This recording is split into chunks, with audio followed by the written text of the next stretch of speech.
اللہ یوں کہہ رہے ہیں یرید اللہ ان یخفف عنکم، میں تمہیں ہلکا پھلکا کرنا چاہتا ہوں۔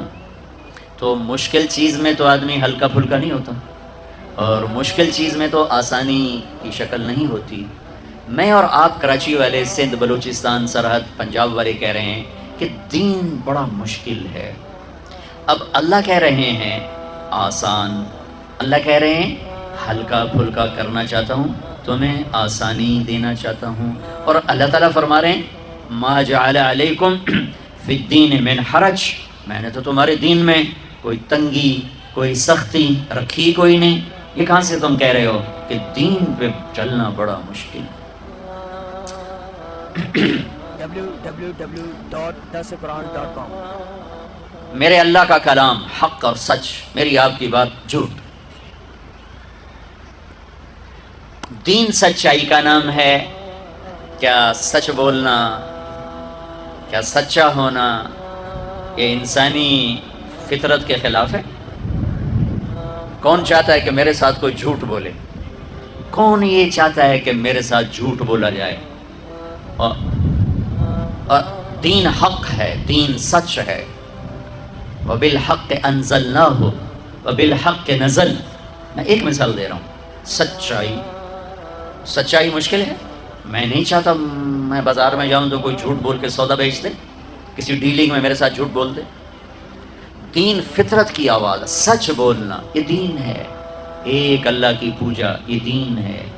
محمد مصطفیٰ صلی اللہ علیہ وسلم کی غلامی یہ دین ہے۔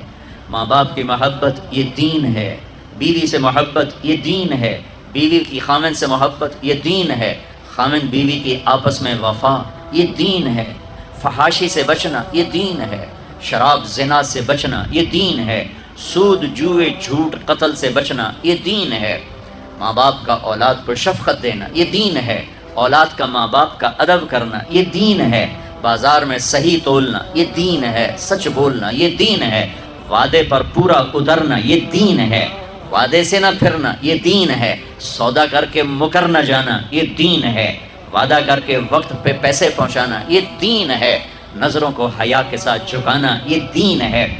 دکھ درد وقت دکھیوں کی مدد کرنا یہ دین ہے۔ مال کا ایک حصہ فرض کر دیا، میرے غریب بندوں تک پہنچاؤ یہ دین ہے۔ بیماروں کا علاج یہ دین ہے۔ غریبوں کی بچیوں کے ہاتھ پیلے کرنا یہ دین ہے۔ دکھیوں کے دکھ کا مداوع پیسے سے نہیں تو بول سے کر دو یہ دین ہے۔ صدقہ خیرات یہ دین ہے۔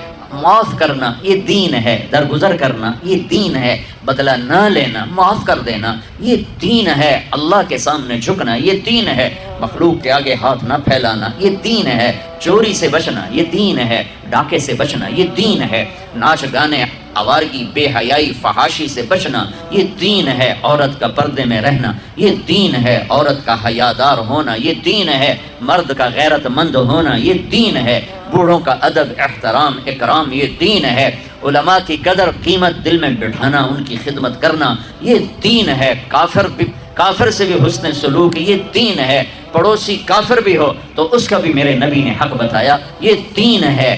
یہ ساری باتوں میں کون سی بات ہے جو فطرت کے خلاف ہے؟ مشکل وہ ہوتی ہے، مشکل وہاں ہے جہاں فطرت نہ ہو۔ بھوکے کے لیے روٹی مشکل، پیاسے کے لیے پانی مشکل، تھکے ہوئے کو سونا مشکل ہے۔ کتنی فطرت کی آواز ہے۔ بستر نہیں ملا تو وہ کرسی پہ ہی بیٹھا سو رہا ہے۔ بھوک میں تازہ روٹی نہیں ملی، وہ سوکھی روٹی کے ٹکڑے کھا رہا ہے۔ پیاس میں ٹھنڈا پانی نہیں ملا، وہ جوہر کا، میں نے خود جوہر کا پانی پیا۔ ہماری جماعتیں ڈیرہ غازی خان سے آگے ہم پہاڑوں میں گئے، وہاں یہ نیسلے کا پانی کہاں سے آئے گا؟ جس جوہر سے جانور پیتے ہیں وہیں سے انسان پیتے ہیں، وہیں سے ہم نے پانی پیا۔ تو چونکہ ضرورت تھی تو آسان ہو گیا، آسان ہو گیا۔ شہر میں اس کا ہم وضو بھی نہ کریں اس سے، وہی تو بڑا گدلا پانی ہے، اور وہاں پورا گلاس پیا ہے کہ پیاس ہے۔ پیاسے کو پانی کون سا مشکل ہے؟ ایو، دین فطرت کی آواز ہے، دین نیچر کی آواز۔ فطرت اللہ التی فطر الناس علیہا لا تبدیل لخلق اللہ۔ میرے رب فرما رہے ہیں کہ میں نے تمہیں فطرت انسانیت، فطرت اسلام پہ پیدا کیا، اور فطرت پہ چلنا کوئی مشکل نہیں ہے۔ مشکل ایک وجہ سے ہے کہ پہلی مشکل ہے ہم نے سیکھا نہیں، دوسری مشکل ہے ہمیں کسی نے سکھایا نہیں، تیسری مشکل ہے آج کا ماحول نافرمانی کا ہے۔ مشکل باہر کی وجہ سے ہے، اندر کی وجہ سے نہیں ہے۔ مشکل باہر کی وجہ سے ہو گئی، اندر کی وجہ سے مشکل نہیں ہے۔ ہر مسلمان ایک اور لفظ کہ ہم تو دنیا دار ہیں، آپ دیندار ہیں۔ بھائی جس نے کلمہ پڑھا ہے وہ دیندار ہے، جس کے پاس کھانے کو روٹی ہے وہ دنیا دار ہے، جو کپڑے پہنتا ہے، کچھ مزدوری کرتا ہے، محنت کرتا ہے وہ دنیا دار ہے، وہ مل چلاتا ہے وہ دنیا دار ہے۔ جس نے کلمہ پڑھ لیا وہ کوٹھے پر بھی بیٹھی طوائف ہے تو وہ دیندار ہے، وہ ایمان والی ہے، دین والا، دین والا۔ ہاں کسی کے پاس تھوڑا، کسی کے پاس زیادہ، کسی کے پاس بہت زیادہ، کسی کے پاس ایک وقت کی روٹی دوسری کی نہیں، کسی کے پاس 2 وقت کی کل کی نہیں، کسی کے پاس ہفتے مہینے کا رزق آگے کا نہیں، یہ سارے دنیا دار ہیں۔ کسی کے پاس سال ہا سال کی روٹی کا سامان موجود ہے، یہ سارے دنیا دار ہیں، لیکن تھوڑے درمیانے زیادہ، تو یہی تو دیندار کا۔ جس نے کلمہ پڑھا ہے وہ دیندار ہے، جس نے زندگی بھر سجدہ نہیں کیا پر کہتا ہے لا الہ الا اللہ محمد رسول اللہ، کہتا ہے اشہد ان لا الہ الا اللہ و اشہد ان محمد رسول اللہ، جو یہ کہتا ہے اس کو مبارک ہو، وہ دیندار ہے۔ ہاں تھوڑا دین ہے لیکن دیندار ہے۔ یہ تقسیم بڑی غلط ہے، یہ تقسیم بڑی غلط ہے کہ جی آپ دیندار ہیں ہم دنیا دار ہیں۔ اس لفظ نے 2 خرابیاں پیدا کی ہیں۔ دینداروں میں تکبر پیدا ہو گیا، جو ذرا کبیرہ گناہوں سے بچتے ہیں، حرام سے بچتے ہیں، عورتیں پردہ دار ہیں، تسبیح ہاتھ میں ہے، اور مرد جھوٹ نہیں بولتے، حلال کماتے ہیں، سود سے بچتے ہیں، ان سارے بڑے گناہوں سے بچتے ہیں۔ یہ دیندار کے لفظ نے ان میں لاشعوری تکبر پیدا کیا۔ اس کی نشانی کیا ہے کہ وہ گناہگار مسلمان سے نفرت کرتے ہیں، انہیں حقیر سمجھتے ہیں۔ نرگس ایک ناچنے والی لڑکی تھی، میں اسے حج پہ لے گیا، پہلے میں نے بہت سے تانے سنے اور پتہ نہیں کیا کیا کچھ سنا، پھر اس کو بیٹی بیٹی کہہ کر ساتھ لے کے چلا، میدان عرفات میں پہنچے تو شام کو وہ بہت زارو قطار رو رہی۔ جب شام ہوئی کیا ہوا؟ کہ میدان عرفات میں تو اللہ کہتا ہے میرا بندہ آج اتنے گناہ لے کے آ جتنے بارش کے قطرے، آئے ہائے، جتنے ریت کے ذرے، واہ، جتنے درختوں کے پتے، قربان جاؤں، جتنے گردش ایام میں بننے والے دن اور رات، ان کے گھڑی اور گھنٹے، لا اتنے گناہ لے کے آ۔ ہے کوئی دنیا میں اتنے گناہ کرنے والا؟ میرے رب کی قسم ساری دنیا کے انسان مل کر گناہ کریں تو اتنے نہیں بن سکتے۔ اور میرا اللہ یوں ایک مرد ایک عورت سے کہہ رہا ہے آج میرے دربار میں آ، تو آ گئی، تو آ گیا، لا کتنے ہیں؟ بارش کے قطروں کے برابر، جی ہاں، درختوں کے پتوں کے برابر، جی، ریت کے ذروں کے برابر، جی، گردش ایام میں بننے والے دن رات کے برابر۔ 25 ارب سال سے دن رات بن رہے ہیں، 25 ارب سال سے دن رات بن رہے ہیں، جی۔ اچھا ایک دفعہ کہے یا اللہ معاف کر، وہ کہتی ہے یا اللہ معاف کر، وہ کہتا ہے یا اللہ معاف کر، تو اس کے یا اللہ معاف کا فا بھی زبان پہ نہیں آتی کہ عرشوں سے آواز آتی جاؤ میں نے معاف کر دیا، جاؤ میں نے معاف کر دیا۔ تمہیں بلایا ہی اپنا بنانے کے لیے ہے۔ اب اوپر والا تو یہ کہہ رہا ہے اور نیچے کیا نظام چلا، وہ کیوں رو رہی؟ کہ میں وہ میٹرس بچھاتے ہیں عرفات میں بیٹھنے کے لیے، تو 3-4 خواتین بیٹھی تھیں پردہ دار تسبیح والی، وہ جا کے بیٹھی تو انہوں نے اس کو وہ بے عزت کیا، وہ بے عزت کیا کہ اٹھ جاؤ یہاں سے، تم اس قابل نہیں ہمارے ساتھ بیٹھو۔ ہائے ہائے ہائے، یہ میں ایسے نہیں کہہ رہا، آنکھوں دیکھ کے بتا رہا ہوں۔ یہ تو جی دیندار لوگ، ہم دیندار ہیں، تم دنیا دار ہو، شرابی ہو، جواری ہو، سود خور ہو۔ اس لفظ نے اس طبقے میں تکبر پیدا کیا، عجب پیدا کیا، اوروں کی حقارت پیدا کی، اوروں کو گھٹیا سمجھا، اوروں کو ذلیل سمجھا۔ اور دوسرے طبقے میں کیا نقصان آیا کہ انہوں نے اپنے آپ کو آزاد سمجھا، شراب بھی چلی، زنا بھی چلا، سود بھی چلا، جھوٹ بھی چلا، قتل بھی چلا، ہیرا پھیری بھی چلی، ناچ گانا بھی چلا، گھنگرو بھی چھنکا، جام بھی چھلکا، آوارگی، جو ہم دنیا دار لوگ ہیں، جی ہم دنیا دار لوگ۔ اس چیز نے انہیں جانور بنا دیا، انسانوں سے نکال کے جانور بنا دیا، اور وہ بے لگام ہو گئے۔ جیسے گاڑی کا کنٹرول ختم ہو جائے تو وہ بے لگام ہوتی ہے، کسی دیوار میں ٹکرائے، درخت میں ٹکرائے، گاڑی سے ٹکرائے، اپنے سواروں کو مارے، اگلی سواری کے سواروں کو مارے، ایسے ہی جی ہم تو جی دنیا دار لوگ ہیں، ہم تو جی دنیا دار لوگ ہیں، اور یہ کہہ کر ہر حرام کو حلال کر لیے۔ ابے جھوٹ کیوں بول رہے ہو جی ہم تو دنیا دار لوگ ہیں؟ ابے سود کیوں کھا رہے ہو جی ہم تو دنیا دار لوگ ہیں؟ ابے یہ ناچ گانے کی محفلیں کیوں سجو جی ہم دنیا دار لوگ ہیں؟ ابے رشوت کیوں لے رہے ہو جی ہم دنیا دار لوگ ہیں؟ نماز کیوں نہیں پڑھتے ہو جی ہم دنیا دار لوگ ہیں؟ روزے کیوں نہیں رکھ جی ہم دنیا دار لوگ ہیں؟ یہ اس تقسیم نے دو بڑے نقصان جو میں نے آنکھوں دیکھے کانوں سنے، انہی میں تو زندگی بیت گئی ہے، انہی میں زندگی بیت گئی ہے۔ اس تقسیم نے یہ بڑے نقصان پہنچائے۔ ہر مسلمان مرد عورت دیندار ہے، کلمہ جو پڑھتا ہے، ہر مسلمان مرد عورت دنیا دار ہے، کپڑے نہیں پہنے، چھت کے نیچے نہیں رہتا، روٹی نہیں کھاتا، کسی نہ کسی کمائی کے سلسلے میں لگا ہوا نہیں ہے، ہر مرد عورت دیندار ہے۔ ہاں لیول چھوٹا بڑا ہے تو مشکل اسلام نہیں، مشکل یہ ہے کہ سیکھا نہیں، مشکل یہ ہے کہ سکھایا نہیں، مشکل یہ ہے کہ ماحول میں سچ نہیں ہے۔ اور جب سارے جھوٹ بولیں تو سچ بولنا مشکل ہو جاتا ہے، سارے نماز چھوڑیں تو نماز پڑھنا مشکل ہو جاتا ہے، سارے روزہ چھوڑ رہے ہوں تو روزہ رکھنا مشکل ہو جاتا ہے، ساری بے پرد ہو جائیں تو پردہ کرنا مشکل ہو جاتا ہے، سارے وعدہ توڑنے والے ہوں تو وعدہ نبھانا مشکل ہو جاتا ہے۔ یہ مشکل باہر سے آئی ہے، اندر میں نہیں ہے۔ ایک اور آیت پیش کرتا ہوں، ایک اور آیت، ایک تو میں نے اللہ کی یہ بھی اللہ کا ہی فرمان ہے، لیکن وہ ایک اور اینگل سے تھا، یہ دوسرے اینگل سے۔ لقد کان لکم، یہ نکالو اس والے یہ نکالو، لقد کان لکم فی رسول اللہ اسوۃ حسنہ۔ واہ واہ، ربی ہے نا۔ اچھا، اللہ نے کیا خوبصورت لفظ استعمال کیا، حسنہ۔ کیا کہہ رہے ہیں کہ کراچی والوں، میرے نبی تمہارے لیے انتہائی خوبصورت نمونہ ہیں زندگی گزارنے کے لیے، میرے نبی کی زندگی میں تمہارے لیے خوبصورت نمونہ۔ یہاں آپ آخری نبی ہیں اور آپ پر آ کر نبوت مکمل ہو رہی ہے، شریعت مکمل ہو رہی ہے اور کتاب مکمل ہو رہی ہے۔ اور میں 3 لفظ حدیث سے پیش کرتا ہوں، اختم بکتابہم الکتب وبشریعتہم الشرائع وبدینہم الادیان۔ یہ پہلی کتابوں میں جو اللہ کا فرمان ہے وہ کہ میرے نبی آ رہے ہیں۔ یہ شاہ علیہ السلام نے ارشاد فرمایا پچھلی کتابوں کا کہ جن کی کتاب پر کتابیں ختم، جن کے دین پر دین مکمل، جن کی شریعت پر شریعت مکمل، جن کی کتاب پر کتابیں مکمل۔ اس سارے بیک گراؤنڈ میں لفظ آنا چاہیے تھا، لقد کان لکم فی رسول اللہ اسوۃ کاملہ، کہ میرے نبی کی زندگی تمہارے لیے مکمل نمونہ ہے، مکمل ضابطہ حیات ہے۔ اللہ نے کامل کا لفظ چھوڑ کر حسنہ، نیکی کو بھی کیا کہتے ہیں، حسنہ۔ سبحان اللہ، حسنہ کسے کہتے ہیں، خوبصورت۔ میرے اللہ کہہ رہے ہیں میرے نبی تمہارے لیے بہت خوبصورت نمونہ ہے۔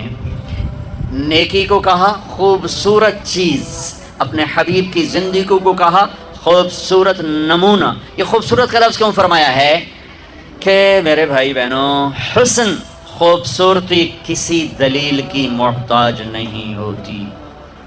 وہ خوبصورتی آواز میں ہو جادو جگائے گی، وہ منظر میں ہو دل کو کھینچے گی، وہ شکل میں ہو دل کھینچیں گے، وہ کلام میں ہو جادو ہوگا، وہ اشعار میں ہو انسان جھومے گا، وہ کسی گھر میں ہو، کسی برتن میں ہو، کسی سواری میں ہو، کسی پھول میں ہو، کسی پرندے میں ہو، کسی پہاڑ میں ہو، کسی دامن میں ہو، کسی شکل میں ہو، کسی آواز میں ہو، کسی صورت میں ہو، تاج محل میں ہو یا ہماریا پہاڑ میں ہو، خوبصورتی کو دلیل نہیں چاہیے سوائے اندھے کے۔ ہر پڑھا لکھا ان پڑھ حسن سے متاثر ہوتا ہے۔ 14ویں رات کا چاند سر پر ہو اور کوئی کہے جناب 14ویں کا چاند سونا ہوندا ہے یا کوڑا ہوندا ہے، مینوں دلیل دیو، تے انہوں 100 لتر مارو کہ تیرے سرے سو ایسا سے مار رہے ہیں کہ تیرا دماغ ہلے ہوا ہے. 14ویں دے چند دی دلیل منگتا پہ سونا ہے کہ گھوڑا ہے. اور میری سمجھو جو پنجابی سرائی کی، میں بیچ میں اپنی زبان کی طرف چلا جاتا ہوں، معاف کر دینا. تم کراچی والے کیا سمجھو؟ عاشق ہوں میں عشق کماؤں میں، دل رکھیں وانگ پہاڑاں ہو. اب مجھے شاعری بھی یاد آ گئی. سہ بدیاں ہزار اولا میں کر جانے باغ بہاراں ہو. منصور جے چک سولی دیتے جڑے واقف کل اسراراں ہو. سجدیوں سر چائیں نہ باہو توڑے کافر کہن ہزاراں ہو. عاشق سوئی حقیقی جیڑا قتل معشوق دے مننے. سر نو جوڑے تے مکھ نہ موڑے وہ میں 100 تلواراں کھنے. سچا عشق حسین علی دا باہو سر دتے تے راز نہ بھنے. تمہیں سمجھ میں آئے نہ آئے، مجھے مزہ ضرور آیا.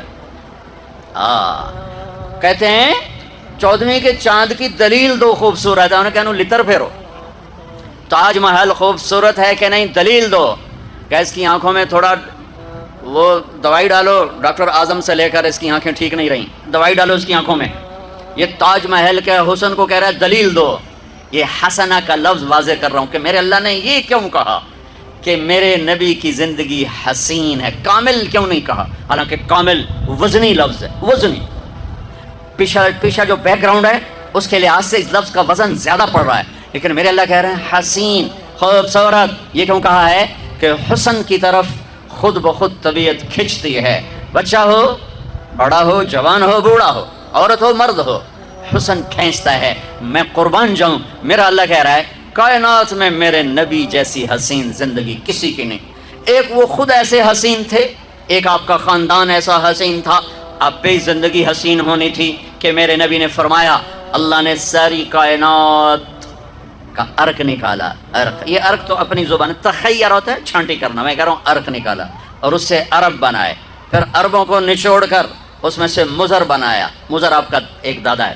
پھر مضر کو نچوڑا، اس میں سے قریش کو نکالا. پھر قریش کو نچوڑا، اس میں سے ہاشم کو نکالا. پھر ہاشم کو نچوڑا اور فرمایا اس میں سے اللہ نے مجھے بنایا.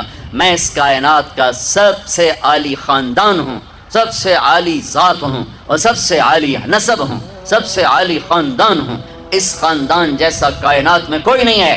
کہ ہم اپنے نبی پہ درود پڑھتے ہیں، لیکن میرے نبی نے کہا میرے اوپر درود کافی نہیں ہوگا، میری آل پر بھی پڑھنا پڑے گا. اللہم صلی علی محمد وعلی آل محمد. یہ 2 دفعہ علی کا کیا مطلب ہے؟ اللہم صلی علی محمد و آل محمد ہے مطلب ہے یا اللہ کے رسول اور اس کی آل پر درود بھیج.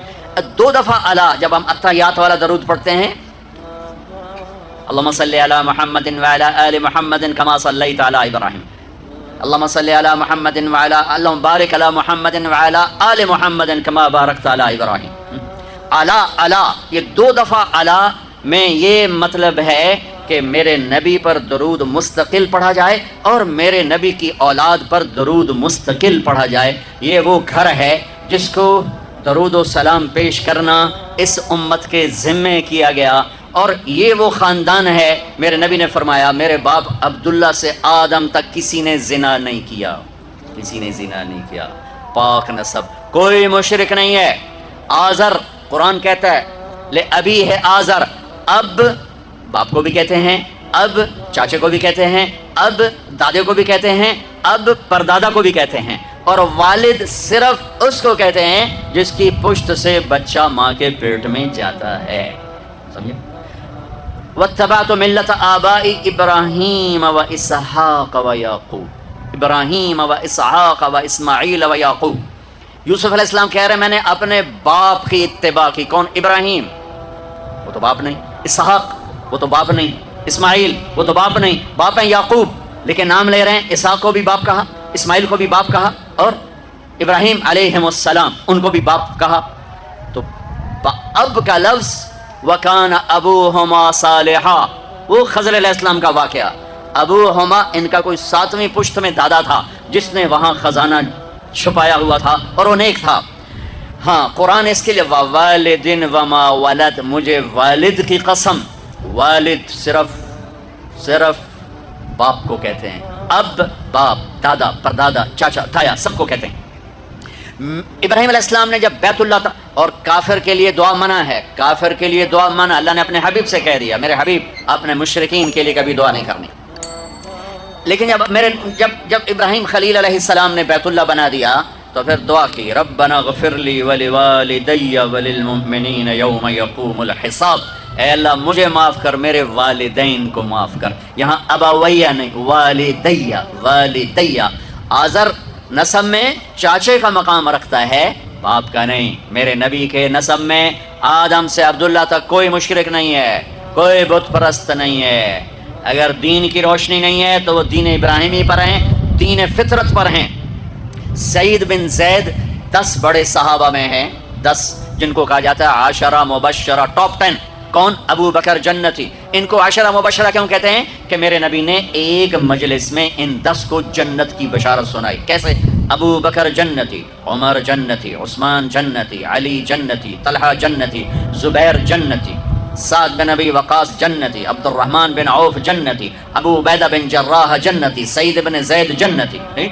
10 ان میں آخری ہیں سعید بن زید، حضرت عمر کے بہنوئی جن کی پٹائی کی تھی، وہ جب گئے تھے اپنی بہن کا کلمہ سن کر کے مسلمان ہو گئی، وہ ان کے باپ ہیں زید بن نفیل، زید بن نفیل۔ یہ ان لوگوں میں سے تھے جو بت پرست نہیں تھے، بیت اللہ کی دیوار کے ساتھ ٹیک لگا کے بیٹھے ہوتے اور کہتے یا معاشرہ قریش، اے قریشی میری قوم، اللہ کی قسم یہ پتھر کے بت ہیں، نہ نفع دیتے ہیں نہ نقصان دیتے ہیں، اس کائنات کا ایک خالق ہے، وہ کون ہے مجھے پتہ نہیں پر ایک ہے، یہ نہیں ہے۔ تو جب سعید بن زید ایمان لائے تو آپ نے فرمایا کہ سعید میں تیرے باپ زید کو جنت میں دیکھتا ہوں، جنت میں دیکھتا ہوں۔ میرے نبی کے والدین میں عبداللہ سے آدم تک سب یا فطرت اسلام پر یا دین اسلام پر، اور یہ واحد ہستی ہیں جن کا نسب آدم تک جاتا ہے، محمد بن عبداللہ بن عبد المطلب بن ہاشم بن عبد مناف بن قصی بن کلاب بن مرہ بن کعب بن لوی بن غالب بن فہر بن مالک بن نضر بن کنانہ بن خزیمہ بن مدرکہ بن الیاس بن مدر بن نزار بن معاذ بن عدنان بن اود بن حمیسہ بن سلامان بن عوس بن بوز بن قموال بن ابی بن عوام بن ناشد بن حزا بن بلداس بن یدلاف بن طابق بن جاحم بن ناحش بن ماخی بن عیفی بن عبقر بن عبید بن الدعاء بن حمدان بن سنبر بن یثربی بن یحزن بن یلحن بن ارعوہ بن عیزی بن زیشان بن عیسر بن اقناد بن ایہام بن مقصر بن ناحث بن زارع بن سمی بن مزی بن عوض بن عرام بن قیدار بن اسماعیل بن ابراہیم بن طارق بن ناحور بن سروج بن رعود بن فائج بن عابر بن ارفقشاد بن سام بن نوح بن لامک بن متوشال بن ادریس بن یرد بن ملہل ایل بن قینان بن آنوش بن شیس وبن آدم علیہ الصلاۃ والسلام۔ لقد کان لکم فی رسول اللہ اسوۃ حسنہ، جو اس کا خاندان ایسا حسین ہے، زندگی حسین کیوں نہ ہوگی؟ یہ تو میں نے بتایا خاندان حسین، اب میں بتا رہا ہوں آپ کی ذات کیسی حسین ہے۔ لقد جاءکم رسول من انفسکم، لقد جاءکم رسول من انفسکم، اس لفظ کو دونوں طرح پڑھ سکتے ہیں، میں نے پہلے واضح کیا ہے لقد جاءکم رسول من انفسکم، سب سے نفیس، عالی نسب، عالی حسب، عالی خاندان۔ یہ پڑھتے ہیں افریقہ میں، افریقہ میں میں گیا ہوں افریقہ، وہاں یہ یوں پڑھا جاتا ہے۔ اب ہم پڑھتے ہیں لقد جاءکم رسول من انفسکم، اب میں انفسکم کو بتانے لگا ہوں کہ اللہ تعالیٰ کہہ رہا ہے دیکھو تو صحیح، ذرا میرے حبیب کو دیکھو تو صحیح، اس کی ذات تو دیکھو، اس کی صفات تو دیکھو، اس کا روپ تو دیکھو، اس کا رنگ تو دیکھو، اس کی چال تو دیکھو، اس کی گفتار تو دیکھو، اس کے اخلاق تو دیکھو، اس کی حیا دیکھو، اس کی پاک دامنی دیکھو، اس کی چال دیکھو، اس کا بول دیکھو، اس کا بیٹھنا دیکھو، اس کا اٹھنا دیکھو، اس کا ملنا دیکھو، اس کی عبادت دیکھو، اس کی بندگی دیکھو، اس کا گھرانہ دیکھو، اس کا گھر میں سلوک دیکھو، اس کا پڑوسیوں سے سلوک دیکھو، دشمن سے سلوک دیکھو، اپنوں سے سلوک دیکھو، غیروں سے سلوک دیکھو، دیکھو تو صحیح یہ ذات کیسی ذات ہے۔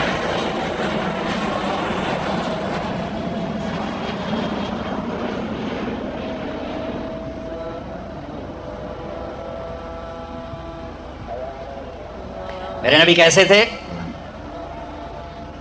کان فخما مفخما، بڑے پرکشش، بڑے باروب، اطول من المروع واقصر من المشذب، نہ بہت لمبا قد نہ بہت چھوٹا، درمیانے سے کچھ لمبا، لیکن ایک معجزہ نبوت، ایک کرامت رسالت، لمبے سے لمبے قد والا جب میرے نبی کے ساتھ کھڑا ہوتا تھا تو آپ کا قد سر اس سے اونچا ہوتا اور دوسرے کا نیچا ہوتا تھا.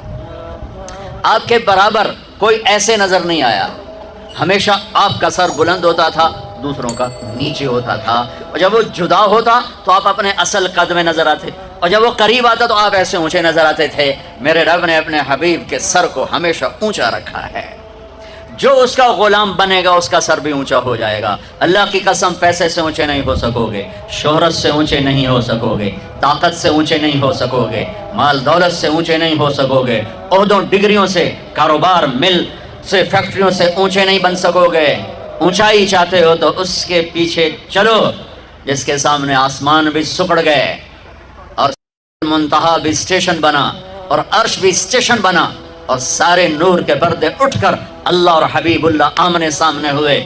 اتنی بلندیاں جو لے کر آئے، ان کے پیچھے چلو گے تو بلندیاں ملیں گی. یہ کیا پیسے کا پجاری، یہ کیا مال کا پجاری، یہ کیا دھن دولت کا پجاری، یہ کیا کاروبار کا پجاری، یہ کیا کرسی کا پجاری، یہ دنیا دھوکے کا گھر، یہ مچھر کا پر، یہ مکڑی کا جالا، اس پہ ایمان کا سودے کرنے والا، اس پہ غیرت کے سودے کرنے والا، اس پہ ضمیر کو سلا دینے والا، اس پہ حیا کو بیچ دینے والا، دنیا اور آخرت کا ناکام شخص ہے، ناکام عورت ہے.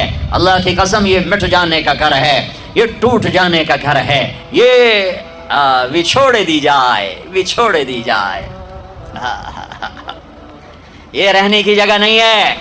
تو کہ حرص حوث کو چھوڑ میاں، متدیس بدیس پھرے مارا.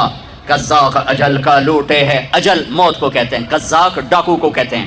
قزاق اجل کا لوٹے ہے، دن رات بجا کر نقارا. کیا بدیا بھینسا بیل شتر، کیا گونی پلہ سر بھارا، کیا گیہوں چاول موٹ مٹر، کیا آگ دھواں اور انگارا. سب ٹھاٹ پڑا رہ جائے گا جب لاد چلے گا بنجارا. اٹھتے جنازے دیکھو، ہاں ڈیڈ باڈی. مولانا طارق جمیل کہلانے والا، اس کے بچے کہیں گے میت، جنازہ، ڈیڈ باڈی. بادشاہ ملک، سلطنت کا مالک مر گیا، ولی عہد کہے گا میت اٹھاؤ، جنازہ اٹھاؤ، ڈیڈ باڈی اٹھاؤ. کوئی نہیں کہے گا اماں جی کو اٹھاؤ، کوئی نہیں کہتا ماں جی کو اٹھاؤ. اولاد کہتی میت اٹھاؤ، میت اٹھاؤ. یہ اس کے لیے ایمان بیچ دوں، اللہ کو ناراض کر دوں، آخرت کے سودے کر دوں، اس دھوکے کے گھر کے لیے، اس مچھر کے پر کے لیے، اس مکڑی کے جالی کے لیے. میرے رب کی قسم، ساری دنیا پالی اور اللہ کھو دیا تو ہار گئے، اور ساری دنیا چھن گئی، اللہ پالیا تو جیت گئے. یہی تو حسین کا فلسفہ ہے کربلا میں، کہ ساری نسل ذبح کرا کے اللہ کو جو پایا تو کامیابی کے سہرے آج تک گلے میں ہیں. سر میں سر کا تاج بنے، گلے کا ہار بنے. اور یزید اور اس کے چہلے چاٹوں نے ملک بچایا، اللہ کو چھوڑ دیا تو آج تک لعنت کا توق ان کے گلے میں ہے، اور ذلت کا بدنما داغ ان کے ماتھے پر ہے. ان کی قبروں پر جہاں جہاں وہ نحوست اور لعنت اور پھٹکار برس رہی ہے. اور جو خون دے گئے، جان دے گئے، اولاد ذبح کرا گئے، نیزوں پہ چڑھ گئے. آل رسول نہیں، جگر گوشہ. آل رسول تو بہت لمبی ہے، آج بھی کراچی میں ہوں گے، پوری دنیا میں ہیں. وہ جگر گوشہ رسول، وہ نواسہ رسول، اور یہ وہ جن کو میرے نبی نے کہا اللہ میں ان سے پیار کرتا ہوں، تو بھی ان سے پیار کر. اور اگلی خوشخبری، اور جو ان سے پیار کریں ان سے بھی تو پیار کر، اور جو ان سے بغض رکھیں تو ان سے بغض رکھ. جو ان سے پیار کریں تو ان سے پیار کر. اللہ میں ان سے پیار کرتا ہوں، تو بھی ان سے پیار فرما. اتنی بڑی ہستیاں جنہیں گود کھلایا، جنہیں کندھوں پہ بٹھایا، جنہیں کمر پہ بٹھایا، جو نماز میں سواری کر رہے ہیں اپنے نانا کی پشت پر بیٹھ کر، سجدہ لمبا کر دیا، بچے کو نہیں ہٹایا، سجدہ لمبا کر دیا.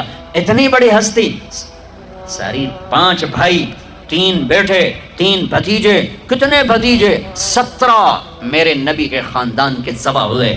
لیکن مبارک ہو انہیں، ان کو اللہ مل گیا، اللہ مل گیا. یزید کو 3 براعظم ملے، پر اس کی زندگی بھی لعنت. اور اس کا میں اپنی کیا سناؤں، میں اس کے بیٹے کی سناتا ہوں. معاویہ بن یزید رحمت اللہ علیہ، یزید کا بیٹا. باپ مرا، 3 براعظم کی حکومت، 3 براعظم کی حکومت. اور عمر کتنی؟ 22 سال. 22 سال. یزید 42 سال کی عمر میں مر گیا، جوانی میں. 40 دن حکومت کی، 40 دن. اور سارا بنو امیہ اکٹھا کیا، اور سارے سردار عرب اکٹھے کیے، ایک چھوٹا سا خطبہ دیا. کہا لوگو، میرا باپ ظالم تھا، اس نے ظلم سے اس تخت کو قائم کیا، اور اس نے آل رسول کا خون بہایا. میں اس تخت پر لعنت بھیجتا ہوں جس کے نیچے حسین کا خون ہو. یہ ہے تمہاری حکومت، یہ ہے تمہارا تخت، جاؤ جس کو مرضی دے دو، مجھے نہیں چاہیے. میرا تاجر سود نہیں چھوڑتا، میرا پاکستان کا تاجر جھوٹ نہیں چھوڑتا، ہیرا پھیری نہیں چھوڑتا، میرا دفتر کا افسر رشوت نہیں چھوڑتا. وہ کہتا ہے اس کے بغیر کام نہیں چلتا. اور یزید کے بیٹے نے 3 بر اعظم پہ لات مار دی اور لعنت برسا دی کہ میں اللہ کو چاہتا ہوں، مجھے 3 بر اعظم نہیں چاہیے. لشار، نیم گھنگریالے بال، قول سیاہ. داڑھی کیسی تھی؟ کف اللحیہ، گھنی داڑھی، گھنی داڑھی، ایک مٹھ قدرتی، نیم گھنگریالے. کچھ سفید بال تھے، ہاں، داڑھی میں، سر میں 14 سفید بال تھے، اور ایک روایت میں 20 سفید بال تھے. اب نے ان کو کلر لگایا، مہندی لگائی، مہندی لگائی. نیچے آؤ، ماتھا کیسا تھا؟ واسع الجبین، کشادہ. چہرہ کیسا تھا؟ یتلالؤ وجہہ تلالؤ القمر لیلۃ البدر، 14ویں رات کے چاند کی طرح چہرہ چمکتا تھا. 14ویں رات. جابر بن سمرہ کہتے ہیں 14ویں کا چاند سر پہ تھا اور ہمارے محبوب ہمارے درمیان تھے، ہم مسجد کے صحن میں تھے کہ میں کبھی چاند دیکھتا، کبھی آپ کو دیکھتا، اور آپ نے سرخ دھاری دار چادر اوڑی ہوئی تھی، ایک دھاگا سیاہ ایک سرخ. میں یوں دیکھتا پھر یوں دیکھتا تو مجھے میرے نبی چاند سے زیادہ حسین نظر آ رہے تھے. ماتھا، اب ایک ایک جز. ماتھا واسع الجبین، کشادہ. بھویں ازج سوابغ من غیر قرن، 3 صفات. بھویں گھنی اور کمان کی طرح گول، جیسے عورتیں کر کے وہ میک اپ کر کے بناتی ہیں ایسے مصنوعی طرح گول. میرے نبی کی اللہ نے گول بنائی، پوری آنکھوں پر ان کو یوں گھمایا. اور من غیر قرن، یہاں بال نہیں، یہاں بال نہیں، چونکہ یہاں بال خوبصورتی کو گہنا دیتے ہیں، یہاں بال نہیں تھے. یہاں ایک رگ تھی، بینہما عرق یدرہ الغضب، یہاں ایک رگ تھی. جب آپ کو غصہ آتا تھا تو آپ اظہار تو فرماتے نہیں تھے ہماری طرف، آپ برداشت فرماتے تھے، لیکن اس کا جو ریئیکشن ہوتا تھا تو یہاں ایک رگ ایسے ایسے ایسے پھڑکتی تھی.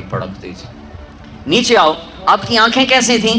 ادعج اور اشکل اور انجل اور ابرج اور احور اور اکحل، واہ واہ واہ، اور اہدب.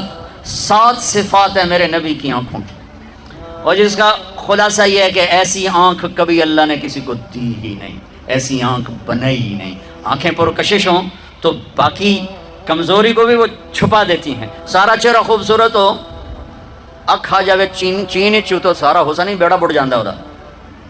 تو میرے نبی کی آنکھ ادعج موٹی، اشکل لمبی، اس میں سرخ دھاریاں، اکحل بغیر سرمے کے سرما، اہدب یہ بال بڑے لمبے چمکدار، انجل، ابرج، اہدب، احور، اکحل، ادعج، اشکل، اکحل، یہ سب میرے نبی کی آنکھ کا حسن و جمال ہے، کمال ہے. کہ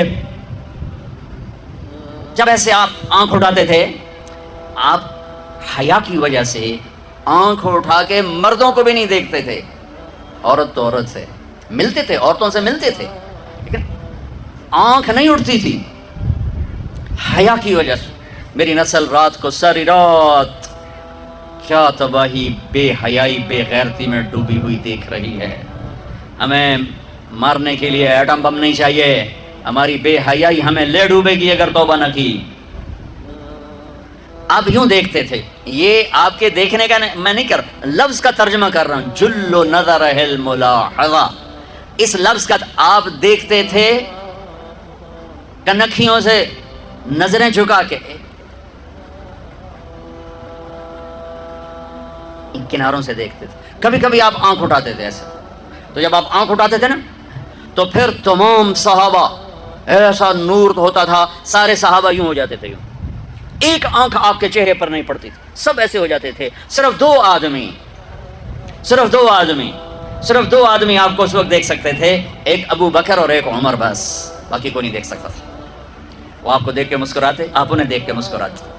ایک دفعہ مسجد میں داخل ہوئے تو آپ کے دائیں ابو بکر تھے اور بائیں عمر تھے. آپ نے یوں ہاتھ پکڑا اور یوں ہاتھ پکڑا اور فرمایا دیکھ رہے ہو یہ ابو بکر یہ عمر، اگر دیکھ رہے ہو ہاکذا نحشر یوم القیامہ، قیامت کے دن ہم تینوں اس طرح قبر سے نکلیں گے کہ میرے دائیں طرف ابو بکر ہوگا، میرے بائیں طرف عمر ہوگا. آپ کا ناک کیسا تھا؟ اقن العرنین، یہ باریک، یہاں سے باریک، اور تھوڑا سا ہلکا سا یہاں سے اوپر، ہلکا سا اشم، ہلکا سا یہاں ایک نور جگمگ کرتا تھا۔ گال کیسے تھے؟ سہل الخدین، برابر، پچکے ہوئے کمزوری کی علامت، ابھرے ہوئے موٹاپے کی علامت، گول خوبصورت، سہل خوبصورت گولائی میں، اور یہ جگہ یاقوت کی طرح، مرجان کی طرح، انار کی طرح جگمگ کرتی تھی، سرخ سفید۔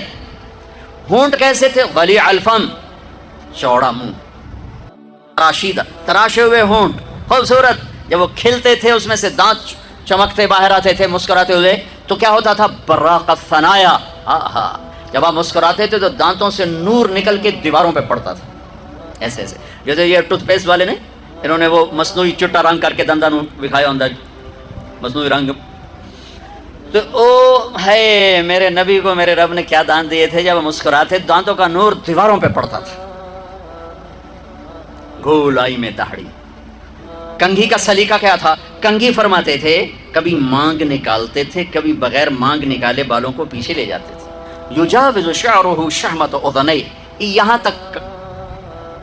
یہاں تک آپ کے بال ہوتے تھے عام طور پر، کبھی کبھی گردن تک، کبھی شانوں تک، زیادہ زندگی بھر یہاں کا دستور تھا۔ کنگھی کرنا، تیل لگانا، سرما لگانا آپ کی مستقل زندگی بھر کی عادت تھی۔ آپ نے ارشاد فرمایا اپنی بیویوں کے لیے زیب و زینت اختیار کرو، میں قربان جاؤں۔ میں تو آپ کو نبی کا دین بتا رہا ہوں، آپ کا تو دین بڑا اوکھا کام، بیوی واسطے چنگے کپڑے پاؤنا اوکھا کام۔ میرے نبی نے کہا اپنی بیویوں کے لیے زیب و زینت اختیار کرو، سبحان اللہ۔ عورتوں سے کہا واہ واہ، قربان جاؤں، اشارتاً ہمیں مردوں کو صراحتاً، عورتوں کو اشارتاً، اپنی بیویوں کے لیے زیب و زینت اختیار کرو۔ بنو اسرائیل میں زنا اس لیے پھیلا کہ مردوں نے بیویوں کے لیے زیب و زینت چھوڑ دی تو وہ غیر مردوں کی طرف مائل ہو گئیں۔ اور پھر عورتوں کو فرمایا کہ خامدوں کے لیے تیار ہو، کیسے؟ آپ نے فرمایا جنت کی حور اپنے خامد کے لیے ایسے تیار ہوگی جیسے ام سلمہ میرے لیے تیار ہوتی ہیں۔ سبحان اللہ، سبحان اللہ۔ ابھی عورتوں نے شادی پہ جانا ہو تو بیچارے مرد دی مصیبت آئی ہوندی ہے، وہ ترائے جتیاں ٹوٹ جاندی ہیں کپڑے ٹو ٹو کے، اور خامد کے لیے تیار ہونا ہو تو انہوں موت پہ جاندی۔ اپنے خامدوں کے لیے تیار ہو ورنہ وہ اور عورتوں کی طرف مائل ہو جائیں گے۔ یہ اس میں خفیہ پیغام ہے۔ میرے نبی حیا والے ہیں، پاکیزہ زبان، پاکیزہ ذات۔ مردوں کو صراحتاً فرما دیا اپنی عورتوں کے لیے تیار ہوا کرو۔ بنو اسرائیل میں اس وجہ سے فحاشی پھیلی۔ اور پھر اشارتاً جنت کی حور اپنے خامد کے لیے ایسے تیار ہوتی ہے جیسے ام سلمہ اللہ کے رسول کے لیے تیار ہوتی ہیں۔ جب حضرت فاطمہ رضی اللہ تعالیٰ عنہ کی شادی ہوئی اور نکاح ہو گیا اور رخصتی 1 ماہ بعد، 2 ماہ بعد، 6 ماہ بعد، 1 سال بعد یا فوراً، یہ ساری روایات ہیں، لیکن زیادہ صحیح ہے کہ کچھ عرصے بعد رخصتی تھی، فوراً نہیں تھی۔ تو جب حضرت علی نے آ کے رخصتی کا مطالبہ کیا حضرت ام ایمن کے ذریعے سے، تو آپ نے حضرت حفصہ اور حضرت ام سلمہ اور حضرت عائشہ ان تینوں سے فرمایا کہ تم جانتی ہو نا میری بیٹی فاطمہ مجھے کتنی محبوب ہے، میری بیٹی کو دلہن بناؤ۔ اللہ اکبر، میری بیٹی کو تیار کرو۔ یہ میں دین بیان کر رہا ہوں، بے پردگی نہیں، بے حیائی نہیں، زیب و زینت میرے دین کا حصہ ہے، میرے نبی کی شریعت ہے۔ میرا نبی خوبصورت دین لے کر آیا ہے، ایک خوبصورت زندگی لے کر آئے ہیں۔ پتہ نہیں ہم نے کہاں سے عجیب و غریب دین کے فلسفے نکال لیے ہیں۔ سبحان اللہ، قربان جاؤں۔ آپ نے کہا جابر شادی کی؟ کہا جی کی۔ کہا کماری سے کہ بیوہ سے؟ کہا جی بیوہ سے کی۔ کہا اللہ بکرن فتلاعبک وتلاعبها، ارے تو نے کماری سے کیوں نہ کی؟ وہ تجھ سے کھیلتی تو اس سے کھیلتا۔ میں اپنا میرے نبی کا دین بیان کر رہا ہوں۔ آپ کیا سمجھنا صرف رمضان کے روزے رکھنا دین ہے؟ ہاں وہ دین ہے، بہت بڑا حصہ ہے دین کا۔ عبادت میرے دین کی بیس ہے، بیس ہل گئی تو ساری عمارت گر جائے گی۔ نماز نکل گئی، روزہ نکل گیا، زکوٰۃ نکل گئی، حج نکل گیا، پیچھے کیا رہ گیا؟ ساری عمارت ٹوٹ گئی۔ لیکن یہ بیس کو عمارت نہیں کہتے، ہاں بیس پر عمارت کھڑی ہوتی ہے۔ میں عمارت کے کچھ خد و خال بتا رہا ہوں، کچھ نین، کچھ نقش و نگار بتا رہا ہوں کہ میرا نبی دین کی عمارت ہمیں کیسے دے کر گئے۔ کبھی آپ نے میلا کپڑا نہیں پہنا، پرانا کپڑا پہنا، پیبند لگا کپڑا پہنا، میلا کپڑا زندگی بھر نہیں پہنا، زندگی بھر۔ اور آپ کے بدن مبارک سے، آپ کے پسینے سے ایسے خوشبو آتی جیسے مشک سے خوشبو آتی، دنیا کے سب سے مہنگی خوشبو۔ آپ حضرت ام سلیم کے گھر میں آرام فرما رہے تھے دوپہر کے وقت، تو آپ یوں کر کے سوئے ہوئے تھے، یوں یہ کوہنی آگے نکلی ہوئی تھی۔ آنکھ کھلی تو دیکھا ام سلیم نے یہاں بوتل رکھی ہوئی، یہاں تو آپ نے کہا کیا کر رہی ہو؟ تو کیا تھا، چونکہ گرمی، پنکھے تو ہے نہیں، پسینہ یہاں سے نیچے گر رہا تھا۔ ام سلیم نے نیچے بوتل رکھی ہوئی تھی اور وہ سارا پسینہ اس کے اندر جمع کر رہی تھی۔ کہا ام سلیم کیا کر رہی ہو؟ کہا یا رسول اللہ، یہ آپ کا پسینہ اکٹھا کر رہی ہوں، یہ مشک سے زیادہ خوشبودار ہوتا ہے۔ میرے نبی نے کبھی گندے کپڑے نہیں پہنے، کبھی میلے کپڑے نہیں پہنے، پرانا پہنا ہے، پیبند لگا پہنا ہے، میلا نہیں پہنا۔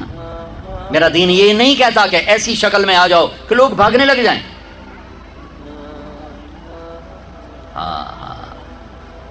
میرے نبی کیسے تھے؟ ان عنقہ جید دمیۃ فی صفاء الفضہ، گردن کیسی تھی؟ سراہی دار، سراہی دار۔ سینہ کیسا تھا؟ عریض الصدر، چوڑا۔ کندھے بعید ما بین المنکبین، کندھوں کا درمیانی فاصلہ کافی لمبا، کھلا کھلا۔ بازو کیسے تھے؟ طویل الزندین، لمبے۔ انگلیاں کیسی تھیں؟ سائل الاطراف، انگلیاں مخروطی، لمبی۔ ہتھیلی کیسی تھی؟ رحب الراحہ، کشادہ۔ یہ ہتھیلی کے پیچھے ہاتھ کیسا تھا؟ شفن الکفین والقدمین، یہاں رگیں نظر نہیں آتی تھی، یہ میری رگیں نظر آ رہی، آپ کی رگیں نظر نہیں آتی تھی، گوشت ہوتا۔ اب پاؤں پر بھی، پاؤں کیسے تھے؟ مسیح القدمین، بڑے نرم و نازک پاؤں۔ جب آپ وضو کرتے تھے پانی یوں پھسلتا تھا جیسے تیل لگا ہوا ہے۔ سینہ پیٹ کیسا تھا؟ سواء البطن والصدر، سینہ اور پیٹ برابر۔ میرے نبی نے موٹاپے کو انتہائی ناپسند کی۔ ایک موٹا آدمی سامنے آیا تھا، آپ نے اس کی توند میں انگلی ماری، کہ یہ چربی کسی اور جگہ ہوتی تو کتنا اچھا ہوتا۔ ہمارے کتنے بہن بھائی ہیں، آپ سجے پاسے ہوتے ہیں پیٹ کھبے پاسے ہوتے، یا آپ کھبے پاسے تھے پیٹ سجے پاسے۔ ہنسنا شروع کریں تو منہ سے نہیں ہنستے، پیٹ سے ہنستے، پڑ پڑ پڑ یوں ہو رہا ہوتا۔ میرے نے کھا کھا تباہی پھیر دیں دے۔ ابھی رمضان آ رہا ہے تو ہم اپنے دشمن بن جاؤ گے۔ سموسے کھا، پکوڑے کھا، حلوے کھا، جوڑی شاید نہیں کھاونی وہ بھی رمضان کھا۔ پیچھے ڈٹھے پہ ترابیاں کے میں پڑھی ہوں تو اٹھیا ہی نہیں جاندہ، تو تسی نہ کھاؤ آپ 5 من شاید کھا کھا فنائی پھیر کے پھر کہتے ہیں جب ترابی تو پڑھی نہیں ہے۔ وہ اللہ دے بندے 2 کھجور کھا گئے، سادہ پانی کا گلاس پی کے تو روزہ افطار کر، پھر کوئی تھوڑا بہت پھل کھا لے، پھر ترابی پر پھر جتنا مرضی کھول کے کھا، جتنا مرضی کھا۔ صرف حلال کھانا فرض نہیں ہے، حلال کھانے میں صحیح کھانا بھی فرض ہے۔ اللہ نے کھانے کا طریقہ، میرے نبی نے کھانے کا طریقہ بھی بتایا، زندگی کا طریقہ بھی بتایا، آخرت کا طریقہ بھی۔ والتین والزیتون، میں ادھر نہیں جاتا ہوں، صرف اشارہ کر رہا ہوں کہ میرا رب، اس میں پورا میرے رب کی قسم، ڈائٹ چارٹ ہے، ڈائٹ چارٹ ہے۔ والتین والزیتون، ڈائٹ چارٹ۔ میرے رب کہہ رہا ہے مجھے زیتون کی، مجھے انجیر کی قسم، مجھے زیتون کی قسم۔ اس میں اللہ ایک لمبا چوڑا فلسفہ بتا رہا ہے کہ کھانے میں احتیاط کرو، حلال کھاؤ، اندھا دھند نہ کھاؤ۔ اگر اللہ چاہتا تو یہاں سموسے کی قسم کھاتا، مجھے سموسے کی قسم، مجھے پکوڑے کی قسم، اب مجھے یہ کراچی والوں کی بریانی کی قسم۔ جتنا مزے کا کھاتے ہو اتنا اوکھا نکالتے ہو اسے۔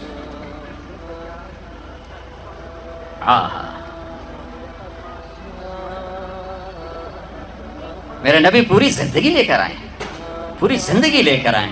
تو دائیں بائیں سے چیزیں اکٹھی ہو جاتی ہیں، ذہن میں آتی، میں ادھر چلا جاتا ہوں۔ میں اپنے نبی کی ذات بتا رہا ہوں، ذات کہ آپ کا سینہ اور پیٹ برابر، زندگی بھر پیٹ بھر کے کھانا نہیں کھایا، زندگی بھر۔ لا ناکل حتی نجوع واذا اکلنا لا نشبع، بھوک کے بغیر کھاؤ نہیں، ٹائم پہ نہ کھاؤ، بھوک پہ کھاؤ، اور جب کھاؤ تو پیٹ نہ بھرو، پیٹ نہ بھرو، تھوڑا رکھ کے کھاؤ، رکھ کے کھاؤ۔ ایک ڈاکٹر سے میری بات ہو رہی تھی کہ وہ کہہ رہا تھا کھانے کے بعد پانی مت پئیں۔ میں نے کہا ڈاکٹر صاحب حدیث میں تو آتا ہے کہ کھانے کے ساتھ پانی ہے، جب کھانا کھاؤ ایک حصہ کھانے کے لیے، ایک پانی کے لیے، ایک ہوا کے لیے۔ وہ کہنے لگا مولانا اگر تو وہ ایسا ہی کھائے جیسے میرے نبی نے کہا ہے، پھر تو پانی پینا ضروری ہے کہ معدے کا کچھ حصہ خالی ہو جس میں پانی جائے، پھر وہ غذا کو تھوڑا سا وہ نرم کرے اور وہ اس کو ہضم کرنے میں مدد کرے. لیکن ہمارے لوگ کھاتے ہیں کہ یہاں تک جب تک نوالا نہیں آتا ہوں جان کھاتا ہی کچھ نہیں، کھاتا ہی کچھ نہیں. ان کو پانی پینا بڑا مصیبت بنے گا کہ معدہ کھڑا ہو جائے گا، ایسے پھول جائے گا، پھر وہ حرکت نہیں کر سکے گا.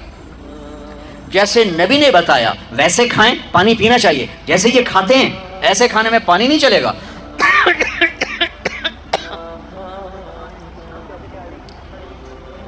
ہاں ایک اور اماں کی آپ کو بات سناتا ہوں. حضرت ام معبد الخزاعیہ، ان کا پورا قصہ نہیں سناتا ہوں، صرف ان کے چند الفاظ سناتا ہوں. جب انہوں نے اللہ کے نبی کا حلیہ بیان کیا، رأیت رجلا ظاہر ذرا الفاظ کے ردم میں غور کرنا. ردم ترجمہ سمجھ میں آئے نا. ردم رأیت رجلا ظاہر الوضاء ابلج الوجه حسن الخلق لم تعبه فجلا يجري به سعلا وسيم قسيم في عينيه دعج في صوته سحل في لحيته كثافة في عنقه سطع ان تكلم علاه البهاء وان سكت علاه الوقار. الفاظ کا مزہ ہے کیا ٹھا ٹھا ٹھا ٹھا کر. وہ کہتی ہیں میں نے ایک جوان دیکھا، مجھے یوں لگا جیسے 14ویں کا چاند کپڑے پہن کے زمین پہ اتر آیا. حسن کا پیکر، سر سے لے کر پاؤں تک حسن، پیٹ بڑھا ہوا نہیں، سر گنجا نہیں. وسیم کسے کہیں؟ وہ خوبصورت جس کو دیکھنے سے جی نہ بھرے. وہ صرف ایک ہستی ہیں، وہ محمد مصطفیٰ. وسیم تھے، دیکھنے سے دل نہیں بھر رہا تھا.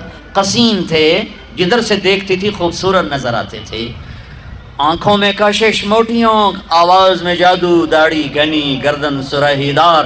بولتے تھے تو نور چھا جاتا تھا، خاموش ہوتے تھے تو وقار چھا جاتا تھا. لقد جاءکم رسول من انفسکم.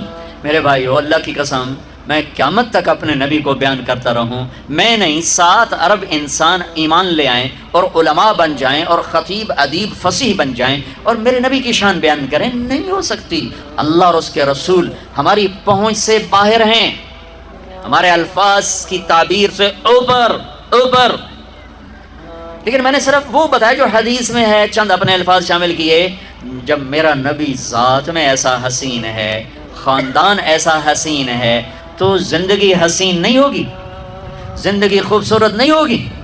اسلام میرے نبی کی زندگی کا نام ہے. اسلام میرے نبی کی زندگی کا نام ہے. اسلام میرے نبی کے دن اور رات کا نام ہے. اسلام میرے نبی کی خلوت اور جلوت کا نام ہے. اسلام میرے نبی کے بچپن، لڑکپن، جوانی اور اللہ کے بارگاہ تک پہنچنے کا نام ہے. بھائیو، اس سے حسین تو کوئی چیز نہیں ہے. سیکھو. ہم نے سیکھا نہیں. ماں باپ سکھائیں، یہ سکھاتے نہیں. یہ تبلیغ کا کام صدیوں بعد ایک محنت ملی ہے جو میرے نبی کی زندگی کو سیکھنے کی محنت ہے. فرقہ واریت کے زہر سے پاک ہے. آپ سے بھی ہاتھ جوڑ کے کہتا ہوں، رمضان آ رہا ہے، امت بن کے رمضان گزارنا، فرقہ بن کے نہ گزارنا، طبقات میں تقسیم ہو کے نہ گزارنا. اس امت کو توڑ کے رکھ دیا ہے فرقہ واریت نے، جلا کے رکھ دیا ہے فرقہ واریت کی آگ نے، ٹکڑے ٹکڑے کر کے رکھ دیا ہے فرقہ واریت نے، توڑ کے رکھ دیا ہے. ہاتھ جوڑتا ہوں اللہ کے واسطے، جو تمہارا عقیدہ ہے تمہیں مبارک ہو، میں تمہیں سلام کرتا ہوں، میں تمہاری عزت کرتا ہوں، میں تمہیں راستہ دیتا ہوں. مجھے بھی تو راستہ دیتا. میرے اللہ کی جنت بڑی وسیع ہے. آج ہر مکتب فکر والا یہ کہہ رہا ہے صرف ہم مسلمان ہیں، باقی سب جہنمی ہیں، باقی سب دوزخی ہیں. ایک نے کہا یہ جہنمی، اس نے کہا یہ جہنمی، اس نے کہا وہ جہنمی، اس نے کہا یہ جہنمی. اب ہر ایک کی نظر میں کوئی نہ کوئی کافر جہنمی بن گیا. ہن میں دسو بھئی اللہ جنت دا اچار پاونا ہے یا اللہ جنت نو سکنے پاونا ہے؟ اسے جامنا کہیں کون جائے گا جنت میں؟ میری نظر میں آپ غلط ہو گئے، آپ کی نظر میں میں غلط ہو گیا. تو جنت اللہ نے کس لیے بنائی؟ کیا میرے نبی کی امت ختم ہو گئی، ساری دنیا سے ختم ہو گئی؟ بھائیو، ہاتھ جوڑتا ہوں، اللہ رسول کا واسطہ دے، ان عورتوں کو بھی آپ کو بھی، اللہ کے واسطے امت بن کے چلو، امت بن کے چلو. رمضان کے فضائل سنو، امت کے فضائل سن لو مجھ سے. اللہ رسول کا واسطہ دیتا ہوں، جس پر تم لڑ رہے ہو ایک دوسرے پر کفر تک کے فتوے، اور اتنے بے گناہوں کا خون دھرتی پی گئی، کتنے معصوم بچوں کی آہوں نے عرش کو ہلا دیا، کتنی جوان بیٹیوں کی زندگی تاریک ہو گئی، کتنی بوڑھی ماؤں کے آسرے چھن گئے۔ کیا میرے نبی اس لیے آئے تھے؟ میرے نبی نے تو عبداللہ بن ابی جیسے کو سینے سے لگا کے رکھا۔ میرے نبی پانی پی رہے تھے، آپ کے ہاتھ میں پانی کا گلاس تھا، آپ آج پی رہے تھے۔ عبداللہ بن ابی کے بیٹے حضرت عبداللہ پکے صحابی کہنے لگے یا رسول اللہ یہ تھوڑا سا پانی تو بچا رہے، تھوڑا سا پانی بچا رہے۔ آپ نے کہا کیا کرو گے؟ کہ اپنے باپ کو پلاتا ہوں، شاید اس کے اندر ایمان آ جائے۔ کہا لے جاؤ۔ وہ لے گیا، کہا ابا یہ پانی پی لو۔ وہ کہنے لگا کیا ہے؟ کہا اللہ کے نبی کا بچا ہوا ہے، پی لے شاید تیرے اندر ایمان آ جائے۔ اس نے کہا جاؤ کوئی پیشاب لے کے آؤ، وہ پیوں گا، یہ نہیں پیوں گا۔ انہوں نے واپس آ کر کہا یا رسول اللہ یہ کم وقت منافق ہے، بیٹا کہہ رہا ہے مجھے اجازت ہے میں اس کی گردن اڑا دوں۔ آپ نے کہا نہیں عبداللہ تیرا باپ ہے، عزت کر، میں نہیں چاہتا لوگ کہیں محمد اپنے ساتھیوں کو قتل کرواتا ہے صلی اللہ علیہ وسلم، اور تم تو امت ہو، اللہ کا واسطہ دیتا ہوں، اس کے رسول کا واسطہ دیتا ہوں، امت بن کے رہو، امت بن کے رہو، امت بن کے رہو، فرقوں میں نہ بٹو، رہو اپنے مذہب، اپنے مسلک، مذہب ایک ہے اسلام، آگے مسلک مختلف ہیں، مسلک مختلف ہیں، ایک دوسرے کو گنجائش دو، اللہ کے واسطے گنجائش دو، اللہ کے واسطے گنجائش دو، اللہ کے واسطے گنجائش دو۔ میں علماء کے سامنے ہاتھ جوڑتا ہوں، امت کو امت بناؤ، امت کو فرقوں میں نہ بانٹو، ایسی باتیں مت کرو جس سے یہ نفرت کی آگ میں سلگنے لگیں اور ایک دوسرے کے گریبانوں تک ان کے ہاتھ چلے جائیں، اور مسجدوں پہ لڑائیاں، مسجدوں میں لڑائیاں، مسجدوں پہ قبضے، سفینہ ڈوب رہا ہے اور کشتی کے مسافر آپس میں لڑے جا رہے ہیں، او میرے بھائی ہو کشتی کنارے لگا لو، پھر لڑنے کا شوق پورا کر لینا، یہ تو گرداب میں پھنسی امت ہے، اسے کسی کنارے تو لگنے دو، پھر تمہیں لڑنے کا شوق ہے تو لڑ لینا۔ نہ کرو، ایسا نہ کرو، ایسا نہ کرو۔ میرے نبی ایک خوبصورت زندگی لائے ہیں، کوئی رخ کسی نے لیا، کوئی رخ کسی نے لیا، کوئی پہلو کسی نے لیا، کوئی پہلو کسی نے لیا، لیکن اسی پر ہی کیا سے کیا ہو گیا ہے۔ تو میں یہ کہہ رہا تھا، بیچ میں بات آ گئی، ضروری ہے، میں ہر بیان میں کہتا ہوں، ہر بیان میں کہتا ہوں، آپ سے بھی کہتا ہوں، علماء کی قدر کرو، چاہے وہ فرقہ واریت کو بولیں، ان کی قدر کرو، ان کے سینے میں علم ہے، ان کی عزت کرو۔ ہاں اکیلے میں ان کے پاؤں پڑھ کے کہو حضرت ہمیں کوئی اللہ رسول کی بات بتائیں، کوئی آپس میں جڑنے کی بات بتائیں، کوئی آپس میں جڑ کے چلنے کی بات بتائیں۔ ٹوٹ جانے سے تسبیح کا دھاگا ٹوٹ جائے تو دانے تسبیح نہیں کہلاتے، اینٹیں بکھر جائیں تو وہ گھر نہیں کہلاتی، آپس میں جڑی ہوئی اینٹوں کا نام گھر ہے، بکھری ہوئی اینٹوں کو ملبہ کہا جاتا ہے، ملبہ، وہ ملبے کا ڈھیر ہے، وہ گھر نہیں۔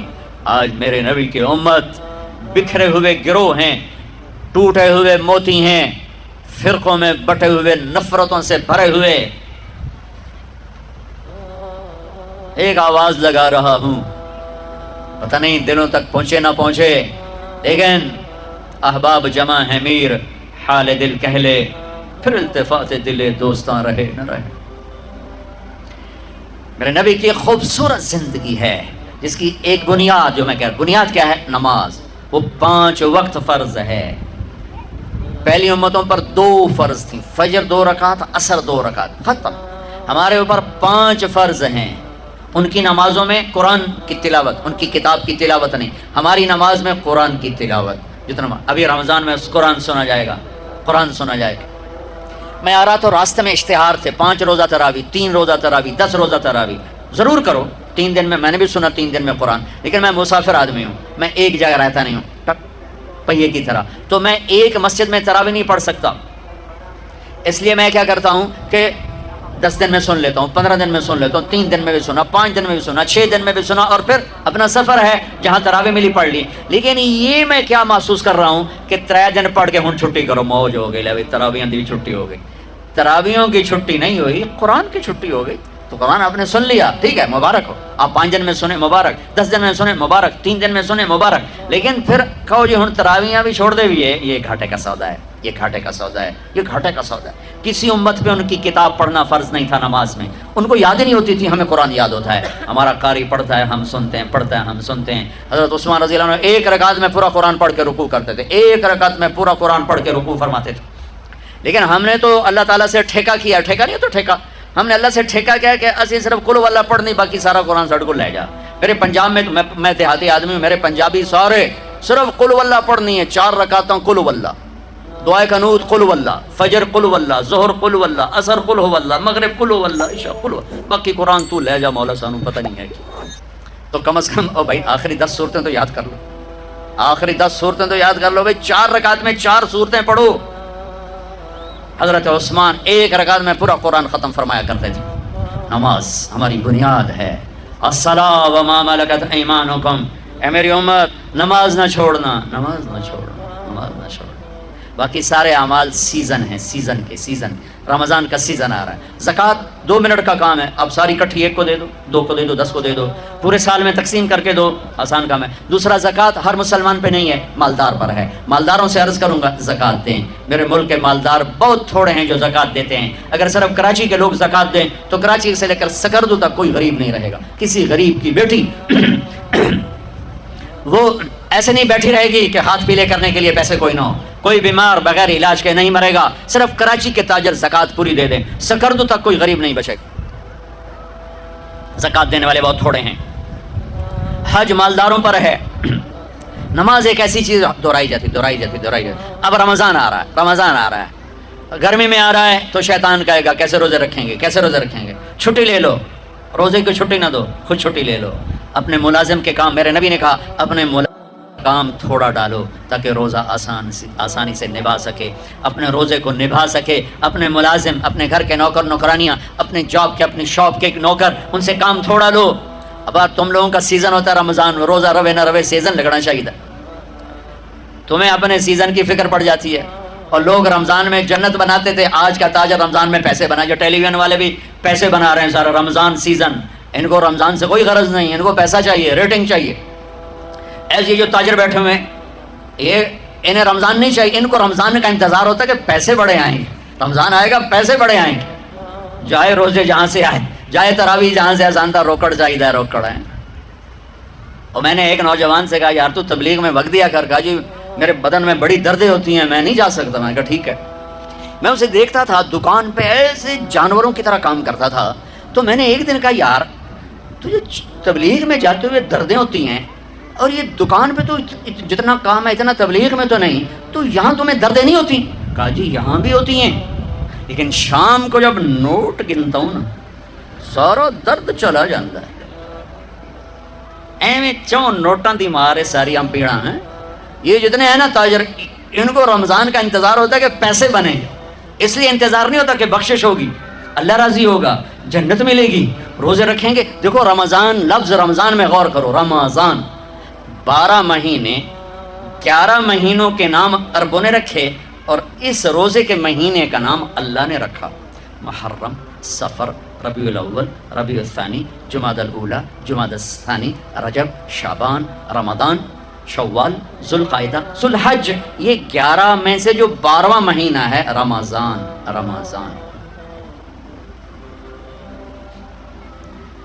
اس کا قرآن میں ذکر آیا, شہر رمضان الذی انزل فیہ القرآن. اور اللہ نے قرآن کی تلاوت کی تھی جب زمین آسمان بھی نہیں بنے, تو عرب کتوں آ گئے. ٹھیک ہے, تو اللہ نے اس مہینے کا نام رمضان رکھا. رمضان کس لیے رکھا؟ رمضان کا مطلب بڑا عجیب و غریب ہے. رمضان کا مطلب ہے جل جانا. کبھی سنا؟ جل جانا. رمض یرمض, صلاۃ الاوابین حین ترمض الفصال, مسلم شریف کی روایت. جلنا, جلنا, رمضان جلنا. یہ روزے اور اس لفظ رمضان جلنے میں کیا جوڑ ہے؟ کیا جوڑ ہے؟ جوڑ یہ ہے سبحان اللہ کہ بھوک اور پیاس اندر میں آگ لگاتے ہیں. آگ لگاتے ہیں. ٹھیک ہے, آگ کا کیا کام ہے؟ جو چیز ڈالو, بھسم, کاغذ ڈالو, پردہ ڈالو, لوہا ڈالو, لکڑ ڈالو, کپڑا ڈالو, مٹی تو سوا بن گئی. ٹھیک ہے, تو یہ جو بھوک اور پیاس, اور اب جون کا رمضان ہے تو بھوک پیاس عروج پر ہوگی, اس سے آگ بھی عروج پر ہوگی. اس آگ میں جو میرے اندر جلتی ہے بھوک اور پیاس کی وجہ سے, اس میں اللہ کیا کرتا ہے؟ اس میں اللہ روزانہ پچھلے سال کے گناہ ڈالتا ہے اور جلاتا ہے. آگ جل رہی, گناہ ڈالو, جل گئے, ڈالو, جل گئے, ڈالو, جل گئے, ڈالو, جل گئے, ڈلتے گئے, ڈلتے گئے, ڈلتے گئے. آخری روزے پورے سال کے جتنے گناہ تھے سارے جلا کے اللہ اسے پاک صاف کر دیتے. چل میرا بندہ موج کر، پچھلے سب معاف، سب معاف. تو ہمارے سارے پکوڑے والوں کو شوق چڑھا ہوا، رمضان آئے پکوڑے وکن گے، سموسے والے آندے پہ رمضان آوے سموسے وکن گے، جوتیاں والے آندے پہ عید آوے جوتیاں وکن گیا. وہ کسی کو یہ شوق ہی نہیں کہ بخشش ہوگی، اللہ راضی ہوگا، جنت ملے گی، اللہ کی محبت میں بھوک لگے گی، اللہ کے عشق میں پیاس لگے گی. وہ بھوک اور پیاس کی جو تڑپ اور کسک ہے، پھر ہم ہاتھ اٹھا کے اللہ سے مانگیں گے. ہم کہیں گے یا اللہ، تو عرش کے دروازوں تک میری پکار جائے گی، ساتوں آسمان میری پکار سے گونج اٹھیں گے. مجھے یقین ہے کہ میرا اللہ کہتا ہے، میرا نبی فرماتے ہیں کہ اللہ رمضان میں سارے آسمان کے فرشتوں سے فرماتا ہے روزے رکھنے والوں کی دعا پر آمین کہو. عرش کے فرشتوں سے اللہ فرماتا ہے میری تسبیح چھوڑ دو، رمضان کے روزے رکھنے والوں کی دعا پر آمین کہو، آمین کہو. عرش فرش میں گونج اٹھتی ہیں میری دعائیں، میری صدائیں، میرے نوحے، میرے گریے ہلا دیتے ہیں. اگر بھوک پیاس میں مزے آ رہے ہوں کہ واہ یا اللہ تو نے کہا تھا نا، دیکھا میں بھوک سے بیٹھا ہوں. اس لیے افطار کے وقت دعا کیوں قبول ہے؟ افطار کے وقت کھانا سامنے ہے، پانی سامنے ہے، اور آواز کان لگے ہوئے ہیں سائرن کی آواز پر، تو اللہ کہتا ہے یہ فرشتہ، یہ میرے بندے، کھانا بھی سامنے ہے، پانی بھی سامنے، یہ کیوں نہیں کھا رہے، یہ کیوں نہیں پی رہے؟ بولو یا اللہ تیری محبت، میری محبت، چلو تم گواہ رہو، میں نے معافی. چل میرا بندہ مانگ، کھانے سے پہلے مانگ. وہ وقت مانگنے کا ہوتا ہے، پکوڑے کھانا نہیں ہوتا، سموسے دھکنا نہیں ہوتا. سموسے، پکوڑے، کچوریاں، 7 اپ، جام شیری، روح افزا، 500 چیزاں تو اندر پا لیندے ہو. سارے روزے دی تباہی پھیر کے رکھ دیتے. ایک مہینے کے لیے اوور آلنگ ہے، اوور آلنگ، ٹیوننگ ہے، ٹیوننگ. تھوڑا کھاؤ، تھوڑا کھاؤ، تھوڑا کھاؤ.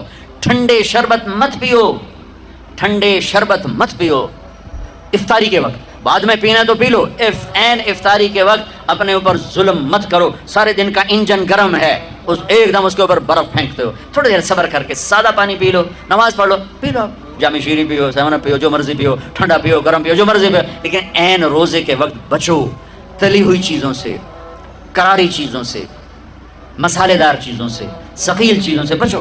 ہلکا پھلکا رکھو پیٹ کو، ہلکا پھلکا،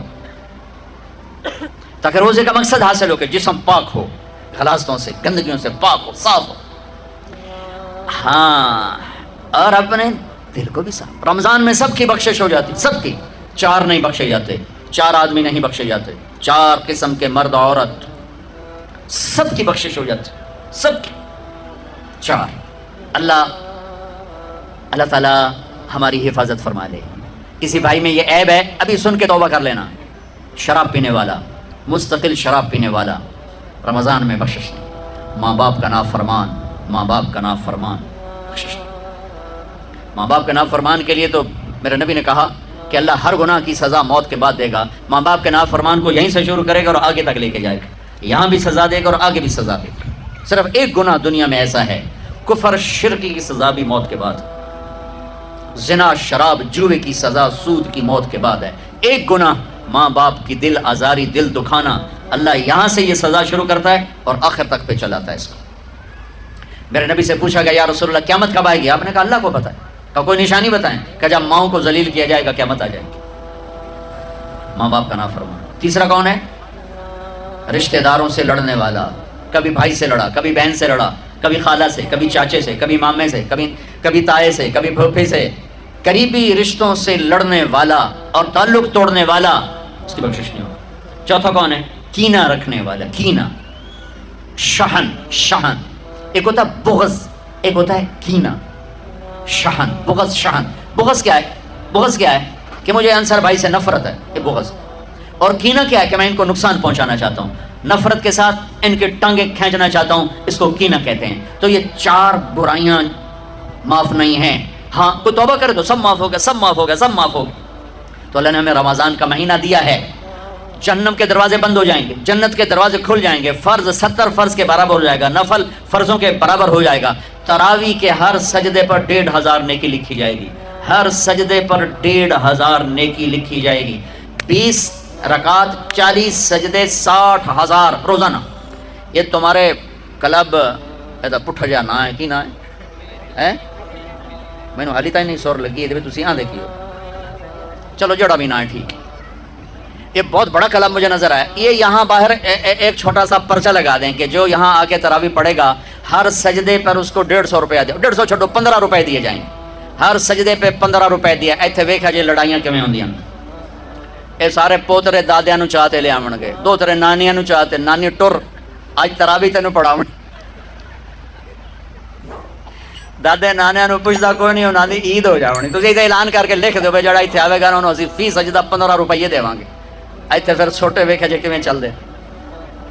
او میرے نبی, او میرے نبی, او میرے محبوب, او میرے پیارے اور میرے اللہ کے پیارے دلارے راج دلارے, وہ کہہ رہے ہیں او میری امت 1 گھنٹہ لگا لو, 1 گھنٹہ 40 سجدے, ہر سجدے پہ 1,500 نیکی, 60,000 نیکیاں, اور ہر سجدے پر جنت میں ایک سرخ یاقوت کا محل, اور ہر سجدے پر جنت میں ایک درخت جس کے نیچے 100 سال گھوڑا دوڑ سکتا ہے. اتنے تھوڑے وقت میں اتنی کمائی. اب 8 تراویح پڑھ کے آدھی مسجد خالی جا رہے ہو. کتنے جا رہے ہو, کی کرنے جا رہے ہو؟ کوئی کام نہیں. 8 پڑھ کے جوتا اٹھا کے جا رہے ہیں. اے بھائی پڑھ دو, سال کے بعد آیا ہے موقع اللہ سے لینے کا, اور ہر سجدے پر یہ کچھ اللہ دے رہا ہے. اور پھر جب آخری رات ہوتی تو اللہ فرماتے ہیں میرے فرشتوں, میرے بندوں کی رات کی تراویح اور دن کا روزہ, اس کے بدلے میں نے ان کے پچھلے سارے گناہ معاف کر دیے. اور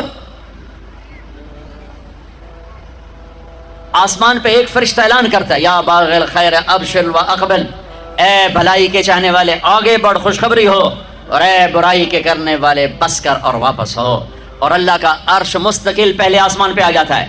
عرفات کے دن صرف عرفہ کے دن پہلے آسمان پر, لیکن رمضان میں پورا رمضان عرش پہلے آسمان پر. اور میرے اللہ کا اعلان ہے, کوئی بخشش چاہنے والا ہے, کوئی توبہ کرنے والا ہے, کوئی رزق لینے والا ہے, کوئی سوال کرنے والا ہے, کوئی دنیا اور آخرت کی حاجت لینے والا ہے, کوئی مانگنے والا. ہر وقت اللہ کی طرف سے اعلان ہوتا ہے اس مہینے کو بناؤ, دنیا کماؤ, حلال کمانا کوئی, میں تو ویسے مذاقاً کہہ رہا ہوں, ہر ایک دنیا کمانا کوئی منع تھوڑا ہی, حلال کمانا کوئی منع تھوڑا ہی ہے.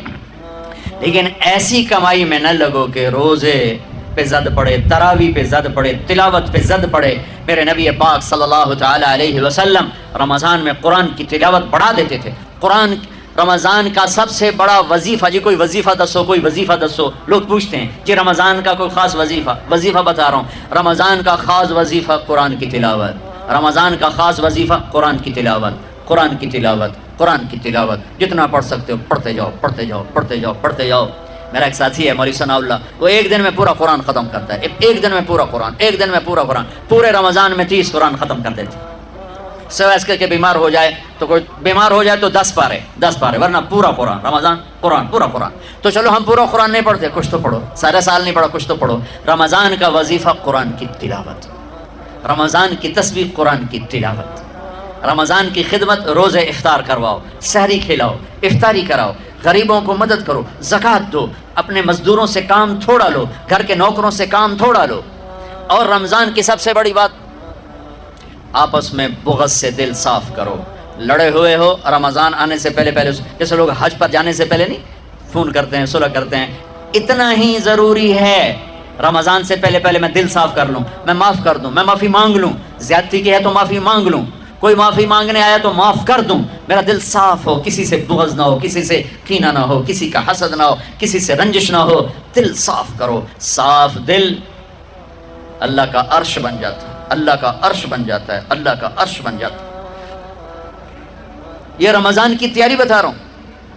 ایک دوسرے کو معاف کرو, جس سے لڑے ہوئے معاف کر دو, زیادتی کرنے والے کو معاف کر دو. میرے نبی کا فرمان ہے تصل من قطعک وتعطی من حرمک وتعفو عن من ظلمک. جو توڑے اس سے جوڑو, جو نہ دے اسے دو, جو زیادتی کرے اسے معاف کرو. یا رسول اللہ یہ تو بڑا مشکل کام ہے. میں ایسے ہی ایک سوال اٹھا رہا ہوں, یا رسول اللہ یہ تو بڑا مشکل کام ہے. تو میرے نبی فرما رہے ہیں تو میری ضمانت ہے, میں گارنٹر, میں ضامن. تم اپنے اخلاق اچھے کرو, میں تمہیں جنت الفردوس میں گھر لے کر دوں گا, جنت الفردوس میں گھر لے کر دوں گا. تم اخلاق اچھے کرو. یہ اخلاق کی انتہا کیا ہے؟ جو توڑے جوڑو, جو نہ دے دو, جو محروم کرے عطا کرو, جو زیادتی کرے معاف کرو. یہ اسلام کے اسلامی معاشرہ نمازوں سے نہیں بنتا, روزے سے نہیں بنتا, تسبیح سے نہیں بنتا. اسلامی معاشرہ اچھے اخلاق سے بنتا ہے. اچھے اخلاق سے بنتا ہے، اچھے اخلاق سے بنتا ہے۔ ان بیویوں سے کہتا ہوں اپنے خامند کو سب سے زیادہ عزت اہمیت دو۔ شادی کے بعد ماں باپ کا حق پیچھے، بہن بھائیوں کا حق پیچھے، حتیٰ کہ اولاد کا حق بھی پیچھے ہے، اور خامند کا حق پہلے ہے۔ بہت سی عورتیں اپنی نادانی کی وجہ سے ماں باپ کے پیچھے لگ کر اپنے خامند کو چھوڑ دیتی ہیں، خامند کو ذلیل کر دیتی ہیں، اپنے بچے کے پیچھے لگ کے اپنے بچوں کی وجہ سے اپنے خامند کو بے عزت کرتی ہیں۔ بہت سے باپ اپنے بچوں کی وجہ سے بیوی کو بے عزت کرتے ہیں، یا اپنے ماں باپ کی وجہ سے بیوی کو بے عزت کرتے ہیں۔ یہ سب بے اعتدالیاں میرے معاشرے میں ہیں۔ اللہ کا واسطہ دیتا ہوں ایک دوسرے کو عزت دو، رشتوں کو عزت دو۔ ہر ایک کا اپنا مقام ہے، ہر ایک کو اپنے مقام پر رکھو۔ ماں باپ کی وجہ سے بیوی کو بے عزت نہ کرو، بیوی کی وجہ سے ماں باپ کو بے عزت نہ کرو، بیوی اپنے ماں باپ کی وجہ سے خامند کو بے عزت نہ کرے۔ یہ وہ رشتہ ہے جس میں اولاد بھی نہیں داخل ہو سکتی، اولاد کو بھی پیچھے کیا گیا ہے خامند اور بیوی کے رشتے میں۔ اور یہ وہ رشتہ ہے جس سے میرے اللہ نے اپنی نشانیوں میں سے ایک نشانی بتایا ہے، ایک نشانی۔ من آیاتہ ان خلقکم من تراب۔ میں ٹپس پڑھتا ہوں آیات کے، ساری آیت نے۔ میری بہت بڑی نشانی تو میں مٹی سے بنایا۔ واقعی نشانی ہے نا بھائی، ارے بولو۔ من آیاتہ خلق السماوات والارض، میں نے ایک آیت چھوڑ دی، بعد میں پڑھوں گا۔ میری بہت بڑی نشانی زمین آسمان کا بننا، واقعی بہت بڑی نشانی۔ من آیاتہ منامکم باللیل والنہار، میری بہت بڑی نشانی تمہارا سو جانا اٹھنا، واقعی بہت بڑی نشانی۔ من آیاتہ یریکم البرق خوفا وطمعا، میری بہت بڑی نشانی بادل، بجلی، گرج، بارش، واقعی۔ من آیاتہ ان تقوم السماء والارض بامرہ، میری بہت بڑی نشانی زمین آسمان کھڑے ہوئے ہیں۔ من آیاتہ ان یرسل الریاح مبشرات، میری بہت بڑی نشانی کہ گرم ہوائیں ایک دم ٹھنڈی ہو کر بادل لے کر آتی۔ اب میں وہ آیت پڑھتا ہوں جو میں نے چھوڑ دی تھی، اور جو شاید آپ نے اس اینگل سے کبھی سوچا نہ ہو کہ اللہ کس چیز کو اپنی نشانی کہہ رہا ہے، اور کتنی بڑی بڑی نشانیوں میں اس کو لا رہا ہے۔ میری بہت بڑی نشانی مٹی سے بنایا، میری بہت بڑی نشانی زمین آسمان بنایا، میری بہت بڑی نشانی جاگنے سونے کا سلسلہ بنایا، میری بہت بڑی نشانی بارش، بجلی، گرج، چمک، میری بہت بڑی نشانی زمین آسمان کا تھمے رہنا، میری بہت بڑی نشانی ہواؤں کا بادل لانا۔ اب سنو، من آیاتہ ان خلق لکم من انفسکم ازواجا لتسکنوا الیہا وجعل بینکم مودۃ ورحمۃ ان فی ذلک لآیات لقوم یتفکرون۔ اللہ اکبر۔ صرف یہاں یتفکرون کا لفظ اللہ لے کر آئیں کہ غور کرو گے تو پتہ چلے گا نشانی کیا۔ میرا اللہ کہہ رہا ہے کہ میری بہت بڑی نشانی ہے کہ میں نے خامند اور بیوی کا رشتہ بنایا۔ کبھی یہ اس طرف دھیان گیا ہے کہ یہ جو ہم خامند بیوی بیٹھے ہیں یہ اللہ کی بہت بڑی نشانی، کبھی خیال ہے؟ اللہ اکبر۔ اللہ نے ماں باپ کا رشتہ بنایا، اسے نشانی نہیں کہا۔ اللہ تعالیٰ نے اولاد کا رشتہ بنایا، اسے نشانی نہیں کہا۔ اللہ نے دادے پوتے بھی جتلائے، اسے نشانی نہیں کہا۔ اللہ نے پھوپھی خالہ بھی بتائیں، دادیاں نانیاں بھی بتائیں، اسے اللہ تعالیٰ نے نشانی نہیں فرمایا۔ نشانی کیسے فرمایا؟ خامند اور بیوی یہ میں نے رشتہ بنایا، یہ میری کتنی بڑی نشانی ہے۔ اس ایک رشتے کو باقی رکھنے کے لیے سینکڑوں آیات ہیں، سینکڑوں آیات۔ اور طلاق سے نفرت کا اظہار، میرے نبی نے کہا علی طلاق سے بچنا۔ جب طلاق دی جاتی ہے اللہ کا عرش کانپ اٹھتا ہے۔ ناجائز طلاق، بے جا، ضرورت کی وجہ سے طلاق لی بھی جا سکتی، دی بھی جا سکتی۔ یہ میں ایک اضافہ کروں گا، بہت سی بچیاں نہیں گزارا ہو رہا، خامند بدتمیز ہے یا سسرال ظالم ہے، وہ کہتی ہیں ماں سے میرا گزارا نہیں ہو رہا، میری جان چھڑا دو۔ نہیں بیٹی، گزارا کرنا ہوگا، صبر کرنا ہوگا، گزارا کرنا ہوگا، یہیں رہنا ہوگا۔ یہ ماں باپ کا ظلم ہے، یہ ماں باپ کا اپنی اولاد پر ظلم ہے۔ ہمارا تو زمیندارہ ماحول ہے پنجاب کا۔ میں نے اپنے ہی خاندان کے بتاتا ہوں، بچیوں پہ ظلم ہوتے دیکھے، پھر ان کی فریادیں بھی سنی، پھر ان کے ماں باپ کا ظلم دیکھا۔ اتنا ہی رہنا ہے، اتنا ہی گزارا کرنا ہے، بس اساں ایک باری تیرا کر دیتا ہے، ہوں اساں کوئی نہیں کرنا، پیچھا مڑ کے نہ پئی آویں، جی میں کرنا ہی کر، ساڈا کوئی ذمہ نہیں۔ ماں باپ کہتے ہیں، ماں باپ کہتے ہیں۔ اور وہ ماہی بے آب، مچھلی پانی کے بغیر تڑپتی ہے، اس طرح اس کا دن اور رات ہے۔ زندہ کی کھال کھینچ رہی ہے، اس طرح اس کا دن اور رات ہے۔ اور ماں باپ کا جبر، گزارا کرنا ہے، گزارا کرنا، تینوں بعد کون تیرا رشتہ کتوں آئے گا، تیری شادی کتوں کریں گے؟ ابھی تو اس کو ذبح ہونے سے بچا لو، کل تو اللہ نے ہمیں اس کا مکلف ہی نہیں کیا کہ کل کیا ہوگا، کل کو آنے تو دو، پتہ نہیں کل کا دن ہے بھی نہیں کہ ہمارے مقدر میں یا نہیں۔ ہم کل کے لیے اپنی بچیوں کو ذبح کر دیتے۔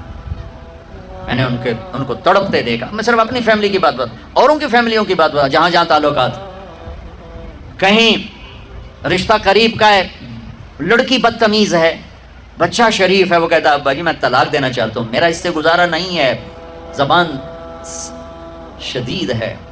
آئے میرے بھائیو، گھروں کی آبادی اللہ کی قسم مالدار ہو یا غریب ہو صرف اچھے اخلاق سے ہوتی ہے، اور گھروں کی بربادی مالدار ہو یا غریب ہو برے اخلاق سے ہوتی ہے، برے اخلاق سے۔ دو واقعے اوپر نیچے ہوئے، ایک خاتون ملی، مجھے تعارف کرایا گیا کہ ایک خاتون آ رہی ہیں، ان کے خامند کھربوں پتی ہیں، کھربوں پتی، ٹھیک ہے جی آؤ۔ اس خاتون نے آتے ہی رونا شروع کر دیا، مولانا لوگ مجھے خوش قسمت سمجھتے ہیں کہ میں بہت بڑے مالدار کی بیگم ہوں، میرا دل زخمی ہے، میرے خامند کا سلوک اچھا نہیں، میں دولت کو آگ لگاؤں، یہ ہیرے کے سیٹ کو میں کیا کروں جب اس کا سلوک ہی میرے ساتھ اچھا نہیں۔ چند دن کے بعد ایک نوجوان ملا، مولانا میں اپنی زندگی سے تنگ ہوں، میری بیوی انتہائی بدتمیز ہے، انتہائی زبان دراز ہے، میں اپنی زندگی سے تنگ آ چکا ہوں، 3 بچے ہو چکے ہیں، طلاق دے نہیں سکتا، میں کیا کروں؟ یہ روزمرہ کے واقعات ہیں۔ تو ضرورت کے لیے طلاق دی جا سکتی ہے، لی جا سکتی ہے، نہ عیب ہے نہ تانا ہے، نہ ذلت ہے نہ کوئی داغ ہے۔ لیکن ابھی فیصلہ آباد سے ایک بچی ملی، اس کی بچی گود میں، طلاق کیوں ہو گئی؟ کہا سسرال نے کہا بچی کیوں پیدا ہوئی ہے، گھر واپس جا، طلاق دے دی۔ بچی پیدا ہونے پہ طلاق دے دی۔ پچھلے ہفتے ملا ہوں، پچھلے ہفتے، کیا قصور ہے کہ بچی پیدا ہوئی طلاق دے دی۔ اور یہ 3 دن پہلے اسلام آباد میں خاتون ملی کہ سسرال نے گھر سے نکال دیا، کیوں 3 بچیاں گھر سے نکال دی، 3 بچیاں پیدا ہونے پر گھر سے نکال دیا۔ یہ بھی اسی دیس کی کہانی ہے، یہ بھی اسی دیس کی دکھ بھری داستان ہے۔ ظلم صرف وہ نہیں جو بھتہ کی پرچیاں آ رہی ہیں اور جو دہشت گردی ہو رہی ہے، یہ گھر جیسے وہ بہت بڑا ظلم ہے، ایسے یہ بھی بہت بڑا ظلم ہے کہ کہیں بچیاں ذبح ہو رہی ہیں، کہیں بچے ذبح ہو رہے ہیں۔ پھر ایک اور ظلم اس کے ساتھ ہے، خاندان سے باہر نہیں کرنی، خاندان میں کریں گے۔ ہم راجپوت ہیں، میں اپنی بات کر، ہم راجپوت ہیں، ہم اس سے باہر نہیں کرتے، ہم شیخ ہیں، ہم باہر نہیں کرتے، ہم میمن ہیں، ہم باہر نہیں کرتے، ہم پٹھان ہیں، ہم باہر نہیں کرتے، ہم ارائیں، ہم باہر نہیں کرتے۔ اس بت کو توڑو، اس سے بڑی بچیاں برباد ہوئی ہیں، بڑی زندگیاں برباد ہوئی ہیں۔ میرے نبی نے فرمایا دین دیکھو اخلاق، دین جہاں دیکھو رشتہ کر دو۔ اگر بچہ اپنی پسند کا اظہار کر دے تو اسے نافرمانی نہ سمجھو کہ تو اپنی پسند کا اظہار کیوں کرتا ہے۔ اگر بچی اپنی پسند کا کہہ دے کہ میری یہاں شادی کریں تو اسے بے ادب، اسے بے حیا نہ سمجھو، اس نے حیا کے ساتھ شریعت کے مطابق ایک چیز کا مطالبہ کیا ہے۔ اللہ کا واسطہ دیتا ہوں ماں باپ کو، اپنے بچیوں کی شادی میں ان کی رائے لو۔ ایک خاتون نے مجھے بتایا کہ میرا رشتہ آیا اور میرے ماں باپ دوسرے کمرے میں بیٹھ کے مشورے کر رہے کہ کرنا ہے کہ نہیں کرنا، مجھے ہی نہیں رہے کہ تیرا رشتہ آیا ہے۔ اور بچیوں سے پوچھنا عیب سمجھ، مجھے تمہارے کراچی کا نہیں پتا، میرے پنجاب کی تہذیب یہی ہے، بچیوں سے پوچھنا عیب، بس کر دیتا تیرا ایتھا ہی کرنا ہے، اور کوئی گل دوئی ہے ہی کوئی نہیں۔ شرابی سے بات، میرے اپنے عزیز دوستوں کے بہت بڑی فہم، بہت بڑا زمیندار گھرانہ، ایک بچی نے فون کیا، مولانا صاحب صرف مجھے فون آیا کہ تیرے آسان تیری منگنی کار چھٹی ہے، بس فلانی تاریخ نو تیرا نکاح ہے، ٹھیک، میرے ماں باپ ہیں، کر دیا، میں حاضر ہوں، لیکن مولانا اتنا تو میرا حق تھا کہ شرابی سے تو نہ کرتے، ایک شرابی سے میرا نکاح کرتے۔ میرے خاندان میں اور لڑکے بھی تھے، ایک شراب، ان کو پتہ یہ شراب پیتا ہے، میری زندگی رل گئی اس کے پیچھے، شرابی کے پیچھے۔ ماں باپ کو ہاتھ جوڑتا ہوں، نکاح بچی کا حق ہے، ان کی رائے کا احترام دو، مسلط مت کرو، یہیں کریں گے اور کہیں نہیں کریں گے۔ اولاد کو نافرمان کر دیا، زنا کے راستوں پر چلا دیا۔ بچوں سے کہتا ہوں، ہاتھ جوڑتا ہوں، اللہ کا واسطہ کورٹ میرج نہ کرو، لو میرج نہ کرو، ماں باپ کی دعا لو، یہ کورٹ میرج، لو میرج تمہیں تباہ کر دے گی، ہلاک کر دے گی۔ یہ محبت کا نشہ چند دنوں میں اتر جاتا ہے، عاشق معشوق اور ہوتے ہیں، خامن بیوی اور ہوتے ہیں، حقائق اور ہوتے ہیں، تصور تخیل اور ہوتے ہیں۔ میرے رب نے ایک اعتدال کا دین پیش کیا ہے، شادی بچے کا حق ہے، بچی کا حق، ماں باپ پیش کر، بیٹا یہ پیغام ہے کر دیں، بیٹی یہ پیغام ہے کر دیں، بیٹا پسند کا اظہار کرے اسے نافرمان نہ سمجھو، بیٹی اپنی پسند کا اظہار کر دے اسے نافرمان نہ سمجھو۔ صحابہ کی سیرت اٹھا کے پڑھو، صحابیات کی سیرت اٹھا کے پڑھو۔ ایک خاتون، یا رسول اللہ میں آپ سے شادی کرنا چاہتی ہوں، تو صحابیہ کروڑوں رابعہ بصری قربان کی جائیں صحابیہ پر۔ ہاں، میرے نبی نے خاندان کا بت توڑا، اپنی قوم میں شادی کی، حضرت عائشہ قریش، حضرت حفصہ قریش، حضرت سودا قریش، ام حبیبہ قریش۔ ام حبیبہ دشمن خاندان سے، بنو امیہ، ابو سفیان کی بیٹی، ابو سفیان دشمن، اس کے گھر شادی کی، اس بت کو توڑا ہے. پھر قریش سے باہر نکلے عرب، میمونہ رضی اللہ تعالیٰ، ہلالیہ، جویریہ رضی اللہ تعالیٰ، بنو مستلق، زینب بنت جہش قریش، زینب بنت خزیمہ قریش، ام سلمہ قریش، باہر نکلے. میمونہ ہلالیہ قریش سے باہر، جویریہ بنو مستلق قریش سے باہر. پھر ایک قدم آگے عربوں کے باہر شادی کی، یہودیوں میں حضرت صفیہ، یہود، بنو قریظہ. آپ جانتے تھے کہ میری امت یہ بت کھڑے کرے گی، بچیاں بوڑھی ہو جائیں گی، کہیں گی بس راجپوت ملے گا تو کریں گے نہیں تو نہیں، میمن ملے گا تو کریں گے نہیں تو نہیں، شیخ ملے گا تو کریں گے نہیں تو نہیں. یہ پتہ نہیں کتھوں آ گئے جاٹ باٹ ناٹک، کتھوں کٹھے ہو گئے. قومیں تو پہچان کے لیے ہیں، نہ کہ ان دیواروں کو کھڑا کرنے کے لیے. پھر اپنی بچیوں کو سنو، میرے نبی نے حضرت زینب کا رشتہ کیا، ابو العاص بنو امیہ، دشمن خاندان، حضرت رقیہ، حضرت عثمان بنو امیہ، حضرت ام کلثوم، حضرت عثمان بنو امیہ، مخالف دھڑے میں. حضرت عثمان اپنا دھڑا چھوڑ کے آ گئے، لیکن پیچھے نسبت تو بنو امیہ ہے. ایک بچی فاطمہ اپنے گھر میں دی علی کو، اور وہ بھی کیسے دی؟ ایک حدیث سناؤں، میرے نبی نے فرمایا ما تزوجت وما زوجت الا بوحی من السماء نزل به جبریل. میں نے جہاں شادی کی، میں نے جہاں بیٹی دی، پہلے آسمان سے جبریل آیا، حکم سنایا، پھر میں نے قدم اٹھایا. ٹھیک ہو گیا؟ ٹھیک. اب حضرت علی رشتہ لے کر آئے، رشتے کا پیغام لے کر آئے، اور آ کر چپ کر کے بیٹھ گئے. آپ نے فرمایا، آپ کو تو پتا تھا علی کیوں آئے بیٹھے ہیں. آپ نے کہا علی کیسے آئے؟ چپ، شرم کی وجہ سے. 21 سال عمر تھی حضرت فاطمہ کی، 15.5 سال. پھر آپ نے خود کہا علی فاطمہ کے رشتے کے لیے آئے ہو؟ تو آپ نے کہا انشاءاللہ، اور یہ کہہ کر اٹھ گئے. تو حضرت علی بڑے پریشان سے اٹھے اور باہر آ گئے. باہر صحابہ انتظار کر رہے تھے کہ کیا بنتا ہے. صحابہ نے پوچھا کیا ہوا؟ کہا انکار. کہیں انکار؟ وہ کیسے؟ کہا کچھ بھی نہیں بولے. تو عبد الرحمن بن عوف کہنے کے کچھ تو بولے ہوں گے. کہا انشاءاللہ کہا تھا. کہا تو ہو گیا. کہا وہ کیسے؟ کہا نبی کا انشاءاللہ ہاں ہوتا ہے. اچھا اب یہ انشاءاللہ کیوں کہا؟ یہ کیوں نہیں کہا کہ ہاں ہو گیا؟ آسمان سے وحی آ چکی ہے، جبریل آ چکا ہے کہ فاطمہ علی کے لیے ہے، یہ جوڑا طے ہو چکا ہے. پھر ہاں کیوں نہیں کی؟ ارے آپ کو سمجھانے بتانے کے لیے. سنو میں کیا فریاد کر رہا ہوں. صرف عبادات کا نام اسلام نہیں ہے، یہ سب اسلام بیان کر رہا ہوں. میرے نبی گھر آئے، فاطمہ جیسی جنت کی شہزادی کو بلایا. بیٹی فاطمہ، علی کا رشتہ آیا ہے، ہاں کر دوں؟ کیا وحی کے آنے کے بعد بھی پوچھنے کی ضرورت تھی؟ جب اللہ کہہ چکے ہیں کہ فاطمہ علی کے لیے ہیں، اور آسمان سے جبریل آ چکے ہیں کہ یہ رشتہ آسمانوں پہ طے ہو چکا ہے، پھر یہ کیوں کہا فاطمہ بیٹی علی کا رشتہ آیا ہے، ہاں کر دوں؟ یہ کراچی والوں کو سکھانے کے لیے، قیامت تک کی امت کو سکھانے کے لیے کہ بیٹیوں سے پوچھا جاتا ہے کہ یہ شادی بیٹی کا حق ہے، یہ نکاح بیٹے کا حق ہے. یہ ایجاب قبول ماں باپ کرتے ہیں یا لڑکا لڑکی کرتے ہیں؟ اور ایجاب قبول کے بغیر نکاح ہو سکتا ہے؟ میرے ایک دوست ہیں چودھری رفاقت منڈی باؤدین، ان کے گاؤں کا ایک بچہ چھوٹی عمر میں بسوں پہ وہ نوکری پہ لگ گیا، وہ کنڈکٹر بن گیا، کلینر کنڈکٹر. وہ ساری زندگی اس میں گزر گئی. استاد جی جان دے، استاد جی جان دے، استاد جی کٹھ لو، استاد جی آگے چلو، استاد جی پیچھے چلو. اس کی شادی ہونے لگی. یہ میں لطیفہ نہیں سنا رہا ہوں، صحیح واقعہ سنا رہا ہوں، منڈی باؤدین. اچھا مولوی صاحب آخیا ہاں بھائی پترا فلانے دی دھی تے اے اودا نام تے اے اودا پیو تے اتنا مار میں تینوں دتی تو قبول کیتی؟ آخنا کہ جی آن دے ہو. تو اس کے بھائی نے اس کو کون نہیں ماری، کہندا جی جان دے ہو.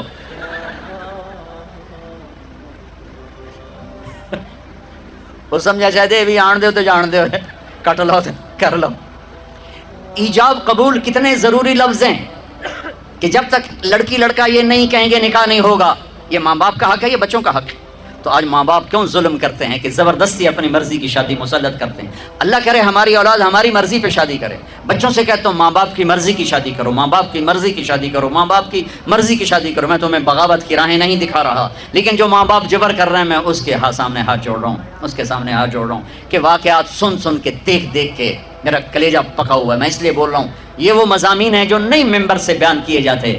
میں بول رہا ہوں کہ یہ میرے معاشرے کی دکھتی ہوئی رگیں ہیں. جہاں نیکی دیکھو وہاں رشتہ دے دو، چاہے خاندان، ہاں خاندان میں کو ترجیح دو، خاندان کو ترجیح دو، کوئی شک نہیں. لیکن اگر خاندان میں جوڑ نہیں، باہر تلاش کرو. ہمارے جی ہم بچی والے، ہم کیسے جائیں؟ بچی والے نہیں جا سکتے. یہ تو ہندوستان کی ہندی ثقافت ہے. میری بیٹی جوان ہے، میرے ذمہ میں اپنی بیٹی کا رشتہ تلاش کروں. میں جا کر کہوں بھائی میری بچی جوان ہے، اگر آپ کو مناسب لگے تو آپ ہمارا پیغام قبول کر لیں. لیکن ہم اپنی بچیوں کو بوڑھا کر دیتے ہیں. کوئی رشتہ آئے تو کریں، کوئی رشتہ آئے تو کریں. پھر ایک یہ رشتے کرانے والیوں کا چکر ہے، اس نے کتنے گھر تباہ کر دیا. تو ماں باپ سے کہتا ہوں رائے لو، اولاد سے کہتا ہوں ماں باپ کے خلاف نہ جاؤ، نہ جاؤ، نہ جاؤ، نہ جاؤ. برکت کیا، دین سارا ہاتھ سے نکل جائے گا. لیکن سن لو میرے نبی کی زندگی اور بات اور سنت اور سیرت اور شریعت. فاطمہ علی کا رشتہ آیا ہے، کر دوں. فاطمہ جیسی بچی انکار کر سکتی تھی اور علی جیسا رشتہ انکار کر سکتی تھی. وہاں ہاں کے سوا کچھ نہیں تھا. یا رسول اللہ جیسے آپ مناسب سمجھیں. یہ انشاءاللہ اس لیے کہا تھا کہ پہلے فاطمہ سے پوچھوں، پھر آپ اسی قدموں پر واپس آئے. علی جی مجمع اکٹھا کرو. مجمع اکٹھا ہو گیا. آپ ممبر پر کھڑے ہوئے، علی کو سامنے بٹھایا. کہا لوگو جبریل اللہ کا پیغام لائیں کہ میں اپنی بیٹی فاطمہ علی کے نکاح میں دے دوں. اور علی خطبہ پڑھنے کے بعد میں نے 400 درہم پر اپنی بچی کو تیرے فاطمہ بنت محمد کو تیرے نکاح میں دیا. تو نے قبول کیا؟ ویسے سامنے بیٹھے تھے، کہا جی قبول کیا، اور سجدے میں سر رکھ دیا. پھر جب رخصتی ہوئی تو آپ نے بلوایا. ایک اور بات چلی، بچی کو خود گھر چھوڑ کے آؤ سسرال. یہ کیسے احمق لوگ، یہ کہاں کی باتیں کرتے ہیں؟ فطرت کے خلاف. دین تو دین ہے، فطرت کے خلاف کہ بچی کو خامد کو سسرال کے گھر چھوڑ کے آ جاؤ. تو اس کے حقدار تو میرے نبی کی بیٹیاں تھیں. آپ نے علی کو بلایا، کہا اپنی امانت لے کے جاؤ. حضرت علی خود آئے، ساتھ ان کے بھائی عقیل آئے، ساتھ میں ایمن آئی، سلمان فارسی آئے. اور آپ نے علی کو اندر بلایا. فاطمہ کو دلہن بنایا گیا. عائشہ، ام سلمہ، حفصہ رضی اللہ عنہن نے دلہن بنایا. اور آپ نے فاطمہ کا ہاتھ پکڑ کے علی کے ہاتھ میں دیا. کہا علی نبی کی بیٹی مبارک. پھر فرمایا میری بیٹی فاطمہ، میرے خاندان میں جو مجھے سب سے زیادہ محبوب تھا، میں نے تیرا ہاتھ اس کے ہاتھ میں دیا ہے. پوچھو اللہ کے واسطے پوچھو. یہ رشتہ بڑا اہم ہے. من آیات ہی، یہ میری نشانیوں میں سے میں نے خامد اور بیوی کا رشتہ بنایا. اللہ اس کو اپنی نشانیاں بتا رہا ہے. اس پر سینکڑوں آیات ہیں کہ یہ رشتہ باقی رہے، ٹوٹے نہیں. آج کا سسرالی ظلم، ساس سسر کا ظلم کتنے گھر برباد کر چکا ہے. کہیں بچیوں کی نادانی اور نافرمانی اور بد زبانی شریف ترین نوجوانوں کو ذلیل کر چکی. میں سب کو بیلنس کر کے بتا رہا ہوں. اپنے خامد کا حق پہچانو، اپنی بیوی کا حق پہچانو. میرے نبی نے فرمایا بہترین مسلمان جو بیوی سے اچھا سلوک کرے. میرے نبی نے فرمایا میری شریعت میں سجدہ ہوتا تو بیوی سے کہتا خامد کو سجدہ کر. بھائیو بہنوں، یہ معاشرت ہے، معاشرت. اس کو سیکھو. ماں باپ کو اپنی جگہ پہ رکھو. میرے نبی نے فرمایا میری ماں اگر زندہ ہوتی تو تم دیکھتے میں کیا خدمت کرتا. میں عشاء کی نماز کے مصلی پہ ہوتا، سورۃ فاتحہ پڑھ رہا ہوتا. ادھر سے آواز آتی میرے کمرے سے، میرے گھر سے، بیٹا محمد. تو میں نماز توڑ کے کہتا لبیک اماں جی. نماز میں تو کون سی نماز؟ فرض، عشاء فرض. لبیک اماں جی، لبیک. ہاں سر، نماز بعد میں ہو، پہلے آپ کا حکم سنا جائے گا. باپ تیری جنت کا دروازہ ہے، جنت تیری ماں کے قدموں تلے ہے. آپ نے فرمایا سب لوگ جنت میں جائیں گے، اویس بھی جائے گا. اویس کرنی. جب جنت کے دروازے پر پہنچیں گے تو اللہ کہیں گے باقی چلے جائیں، اویس کو روک لو. اویس کرنی گھبرا جائیں گے کہ یا اللہ ابو تے آگے بریکہ کیوں لگ گئی ہیں. خیر ہے. تو اللہ تعالیٰ فرمائیں گے پیچھے دیکھو. ویسے دیکھیں گے تو جہنمی کھڑے ہوں گے، جہنمی. تو میرے اللہ کہیں گے اویس تیری ماں کی خدمت کا صلہ دینا چاہتا ہوں. یہ جہنمی کھڑے ہیں، انگلی اٹھا. جدھر جدھر تیری انگلی پھرے گی تیری تو فیل سب کو جنت میں ڈال دوں گا. ماں کی خدمت. ان ماؤں سے کہتا ہوں آنے والی بہو پر زیادتی نہ کرو، ظلم نہ کرو. اپنا حق اتنا نہ جتلاؤ کہ خامد اور بیوی کی زندگی برباد ہو جائے.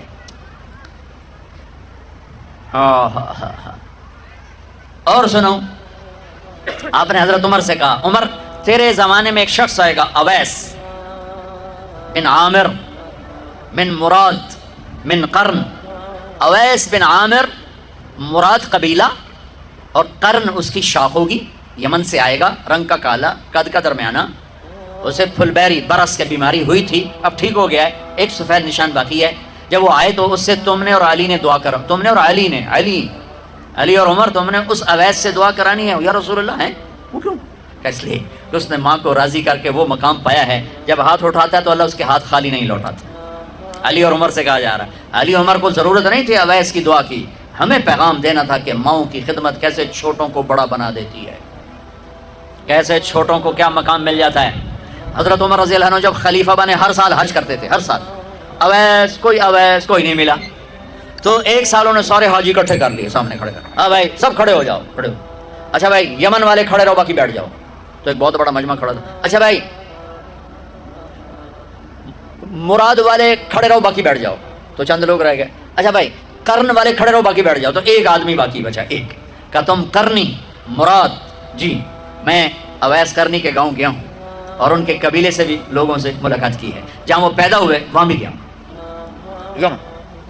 ارے بھائی اویس کو جانتے ہو؟ جی میرا بھتیجا ہے، بھائی کا بیٹا ہے، پر وہ ہمیں تھوڑا جا ہلے ہے، پاگل جو ہے، تجھے ہوتا کیوں پوچھتے ہو؟ وہ کہنے کہ پاگل تو نظر آتا ہے وہ نہیں، کہاں ہے؟ حج پر ہے؟ جی ہے، کدھر ہے؟ کہا جی وہ اونٹ چرانے عرفات۔ آپ نے حضرت علی کو لیا، دوڑ لگا دی عرفات، وہاں پہنچے تو دیکھا اویس ایک کیکر کے نیچے نماز پڑھ رہا ہے اور اونٹ چل رہا ہے، یہ دونوں حضرات ایسے قریب آ کے بیٹھ گئے، انہوں نے محسوس کیا دو آدمی آ گئے، نماز مختصر سلام پھیرا، تو حضرت عمر نے پوچھا کون ہو؟ کہا مزدور ہوں۔ مزدور؟ کہا تیرا نام کیا ہے؟ کہا اللہ کا بندہ۔ تو انہوں نے کہا ہم سارے ہی اللہ کے بندے ہیں، تیری ماں نے تیرا نام کیا رکھا ہے؟ کہا آپ کو کیا تکلیف، کیوں پوچھ رہے ہو؟ وہ تو جانتا نہیں تھا عمر اور علی، وہ تو پہلی دفعہ حج پہ آئے تھے۔ کہا آپ کو کیا تکلیف ہے، آپ کون ہیں؟ تو حضرت علی نے کہا یہ عمر بن خطاب امیر المومنین، میں علی بن ابی طالب۔ پھر وہ ہل گئے، کہا یہ میں معافی چاہتا ہوں، میں تو آپ کو جانتا نہیں تھا، میں تو پہلی دفعہ حج پہ ہوں۔ حضرت عمر نے فرمایا ہاتھ اٹھا، کس لیے؟ دعا کر۔ کہا میں آپ کے لیے؟ کہا ہاں تو ہمارے لیے۔ کہا وہ کس لیے؟ وہ اس لیے کہ ہمارے نبی نے فرمایا تھا کہ اویس نے ماں کو راضی کر کے وہ مقام پایا ہے کہ جب ہاتھ اٹھاتا ہے تو خالی نہیں لوٹتے۔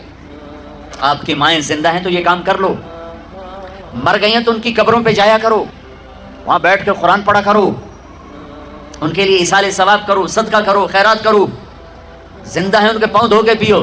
ہاں ماں باپ زیادتی کریں تو پھر خدمت ضرور کرو، ساتھ مت دو۔ ہر رشتے کو اپنی جگہ پہ رکھنا، یہ میرے نبی کا دین ہے، یہ میرے نبی کا دین ہے۔ اولاد کو ٹائم دو، آج کے لوگ بچوں کو ٹائم نہیں دے رہے، آج کی مائیں بچوں کو ٹائم، ماؤں کو بھی جاب کی سوجی ہوئی ہے اور باپ کو تو ہے ہی باہر کا کام، تو بچے پارٹ ٹائم میں آ گئے ہیں، فل ٹائم جاب نہیں رہے۔ ماں کی فل ٹائم جاب ہے بچہ، باپ کی فل ٹائم جاب ہے بچہ۔ اپنی اولاد کو محبت دینا۔ 7 سال تک میرے نبی فرماتے ہیں نماز بھی نہ کہو، 7 سال کی عمر میں نماز کہو۔ 7 سال تک بچہ سن کے نہیں سیکھتا، دیکھ کے سیکھتا ہے، دیکھ کے۔ ہم 3 سال کے بچے کو اسکول ڈال دیتے ہیں، اس کے سارے نیورون جل جاتے ہیں، ہم سمجھتے ہیں اے فار ایپل پڑھائی ہے، اللہ کی قسم نہیں، یہ ہم ظلم کر رہے ہیں اپنے بچوں پر۔ 3 سال کے بچے کو اسکول ڈالنا، اے فار ایپل کا نام پڑھائی نہیں ہے، 2 + 2 4 کا نام پڑھائی نہیں ہے۔ یہ 7 سال کی عمر ہے بچے کو انسان بنانے کی، اس کو چھوٹا نہ سمجھو، یہ مکمل ہو چکا ہے لاشعور میں۔ ماں ٹائم دے، محبت میں میٹھے بول کے ساتھ سچائی بتائے، اخلاق بتائے، نبوت بتائے، رسالت بتائے، اللہ بتائے، جنت بتائے، آخرت بتائے، رشتوں کی قدر بتائے۔ لیکن ہم کیا کرتے ہیں کہ بچے کو ماں خود دور کر کے اسکول ڈال دیتی، اسکول۔ وہ ایک بچہ جو ماں کی توجہ کا تھا وہ 30 بچوں میں جا بیٹھتا ہے، 40 بچوں میں جا بیٹھتا ہے، 50 بچوں میں جا بیٹھتا ہے۔ آگے پڑھانے والی جو ٹیچر ہے وہ تنخواہ دار ہے، وہ ماں نہیں ہے، اس کا جذبہ ماں والا نہیں ہو سکتا۔ ایک ماں ایک بچے کو ٹائم دینے سے جان چھڑا کر 3 سال کا بچہ پیمپر لگا ہوا اسکول چھوڑ کے آ گئی، یہ ظالم ماں باپ ہیں۔ میری تم سمجھ نہ سمجھو لیکن مجھے صحیح بات کہنا میری ذمہ داری ہے۔ اس بچے کو ماں نے جب دور کیا تو اس نے اپنے آپ سے کاٹ دیا اس بچے کو۔ جب وہ واپس آیا تو اس کو کارٹون پہ بٹھا دیا اور مزید کاٹ دیا، تھوڑا سا بڑا ٹیوٹر کے پاس بٹھا دیا، کارٹون پر بٹھا دیا، کمپیوٹر پر بٹھا دیا۔ کارٹون آج کے ہمارے بچے بڑے مظلوم ہیں، سارا دن کارٹون ویکھ انہوں نے ماں بھی کارٹون نظر آمدی، پیو بھی کارٹون نظر آمدہ، ہر جگہ کارٹون نظر آمدی۔ وہ کارٹون نہ طرح کدی اتے کدی ہیٹ، وہ انسان کی طرح سوچتے ہی نہیں ہیں۔ یہ ماں باپ کی جہالت ہے، زیادتی ہے۔ ماں نہیں سنبھال سکی، تھوڑی سی تنخواہ لینے والی ٹیچر کیسے سنبھالے؟ پھر ہمارے تعلیمی ادارے نہیں ہیں، کاروباری ادارے ہیں۔ ہمارے میڈیکل ہاسپٹل وہ مریضوں کا علاج نہیں ہے، وہ کاروباری ادارے ہیں، وہاں مریض ایز اے کسٹمر ڈیل ہوتا ہے، ہمارے معصوم بچے ایز اے کسٹمر ڈیل ہوتے ہیں۔ اور تاجر کون ہوتا ہے؟ جو پیسے تھوڑے دے کام زیادہ کروائے، پیسے تھوڑے دے کام زیادہ کروائے۔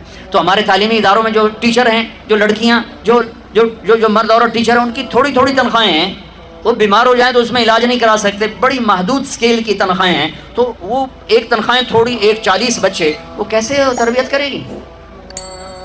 وہ ایک لطیفہ ہے اور حقیقت کے قریب ہے۔ ٹیچر نے کہا بچوں کہو CUP سپ، سپ سمجھ نا سانپ، تو بچے بولے مس CUP کپ، کہا نہیں بچوں CUP سپ۔ انہوں نے پھر کہا مس CUP کپ ہوتا ہے؟ ان کا بچوں اتنی تنخواہ میں CUP سب پی رہے گا، کپ نہیں ہو سکتا۔ یہ ہمارے سارا تاجر طبقہ یہ کھال کھینچ لیتا ہے، کیونکہ لوگ زیادہ ملتے ہیں، بے روزگاری ہے، ہاں بھائی یہ تنخواہ ہے، لینی ہے تو جاؤ، اسے پتہ ہے یہ مجبور ہے، یہ آئے گا، یہ آئے گا۔ اوپر اللہ بھی دیکھ رہا ہے، ستا ہوا کوئی نہیں، جاگتا پہ ہے۔ میرے نبی نے فرمایا جس نے مزدور سے کام لیا اور اسے مزدوری پوری نہ دی تو قیامت کے دن اس مزدور کا وکیل میں ہوں گا، مقدمہ جت کے دکھاوے جے ہوں۔ تو ایک ماں 4 بچے نہیں سنبھالتی، وہ ایک ٹیچر سے 40 بچے کے طرف کہتی ہے میرے بچے سنبھالو، کیسے؟ ماں بنو، باپ بنو، ٹائم دو۔ یہ میں نہیں کہتا ہوں ان کے سروں پر بیٹھ جاؤ، جتنا ٹائم دو محبت سے۔ ٹیلی فون آف کر دو، اس موبائل نے لائف کوالٹی کو تباہ کر دیا ہے۔ ٹوائلٹ کے اندر بیٹھ کے بے وقوف سودے کر رہے تھے، مال چکا دیا جائے، گھڑی چلی گئی ہے، اب ٹوائلٹ کے اندر ٹوائلٹ کے بے وقوف وہ کام کر جو کرنے آیا ہے، سودے کر رہے ہوتے ہیں ٹوائلٹ کے اندر۔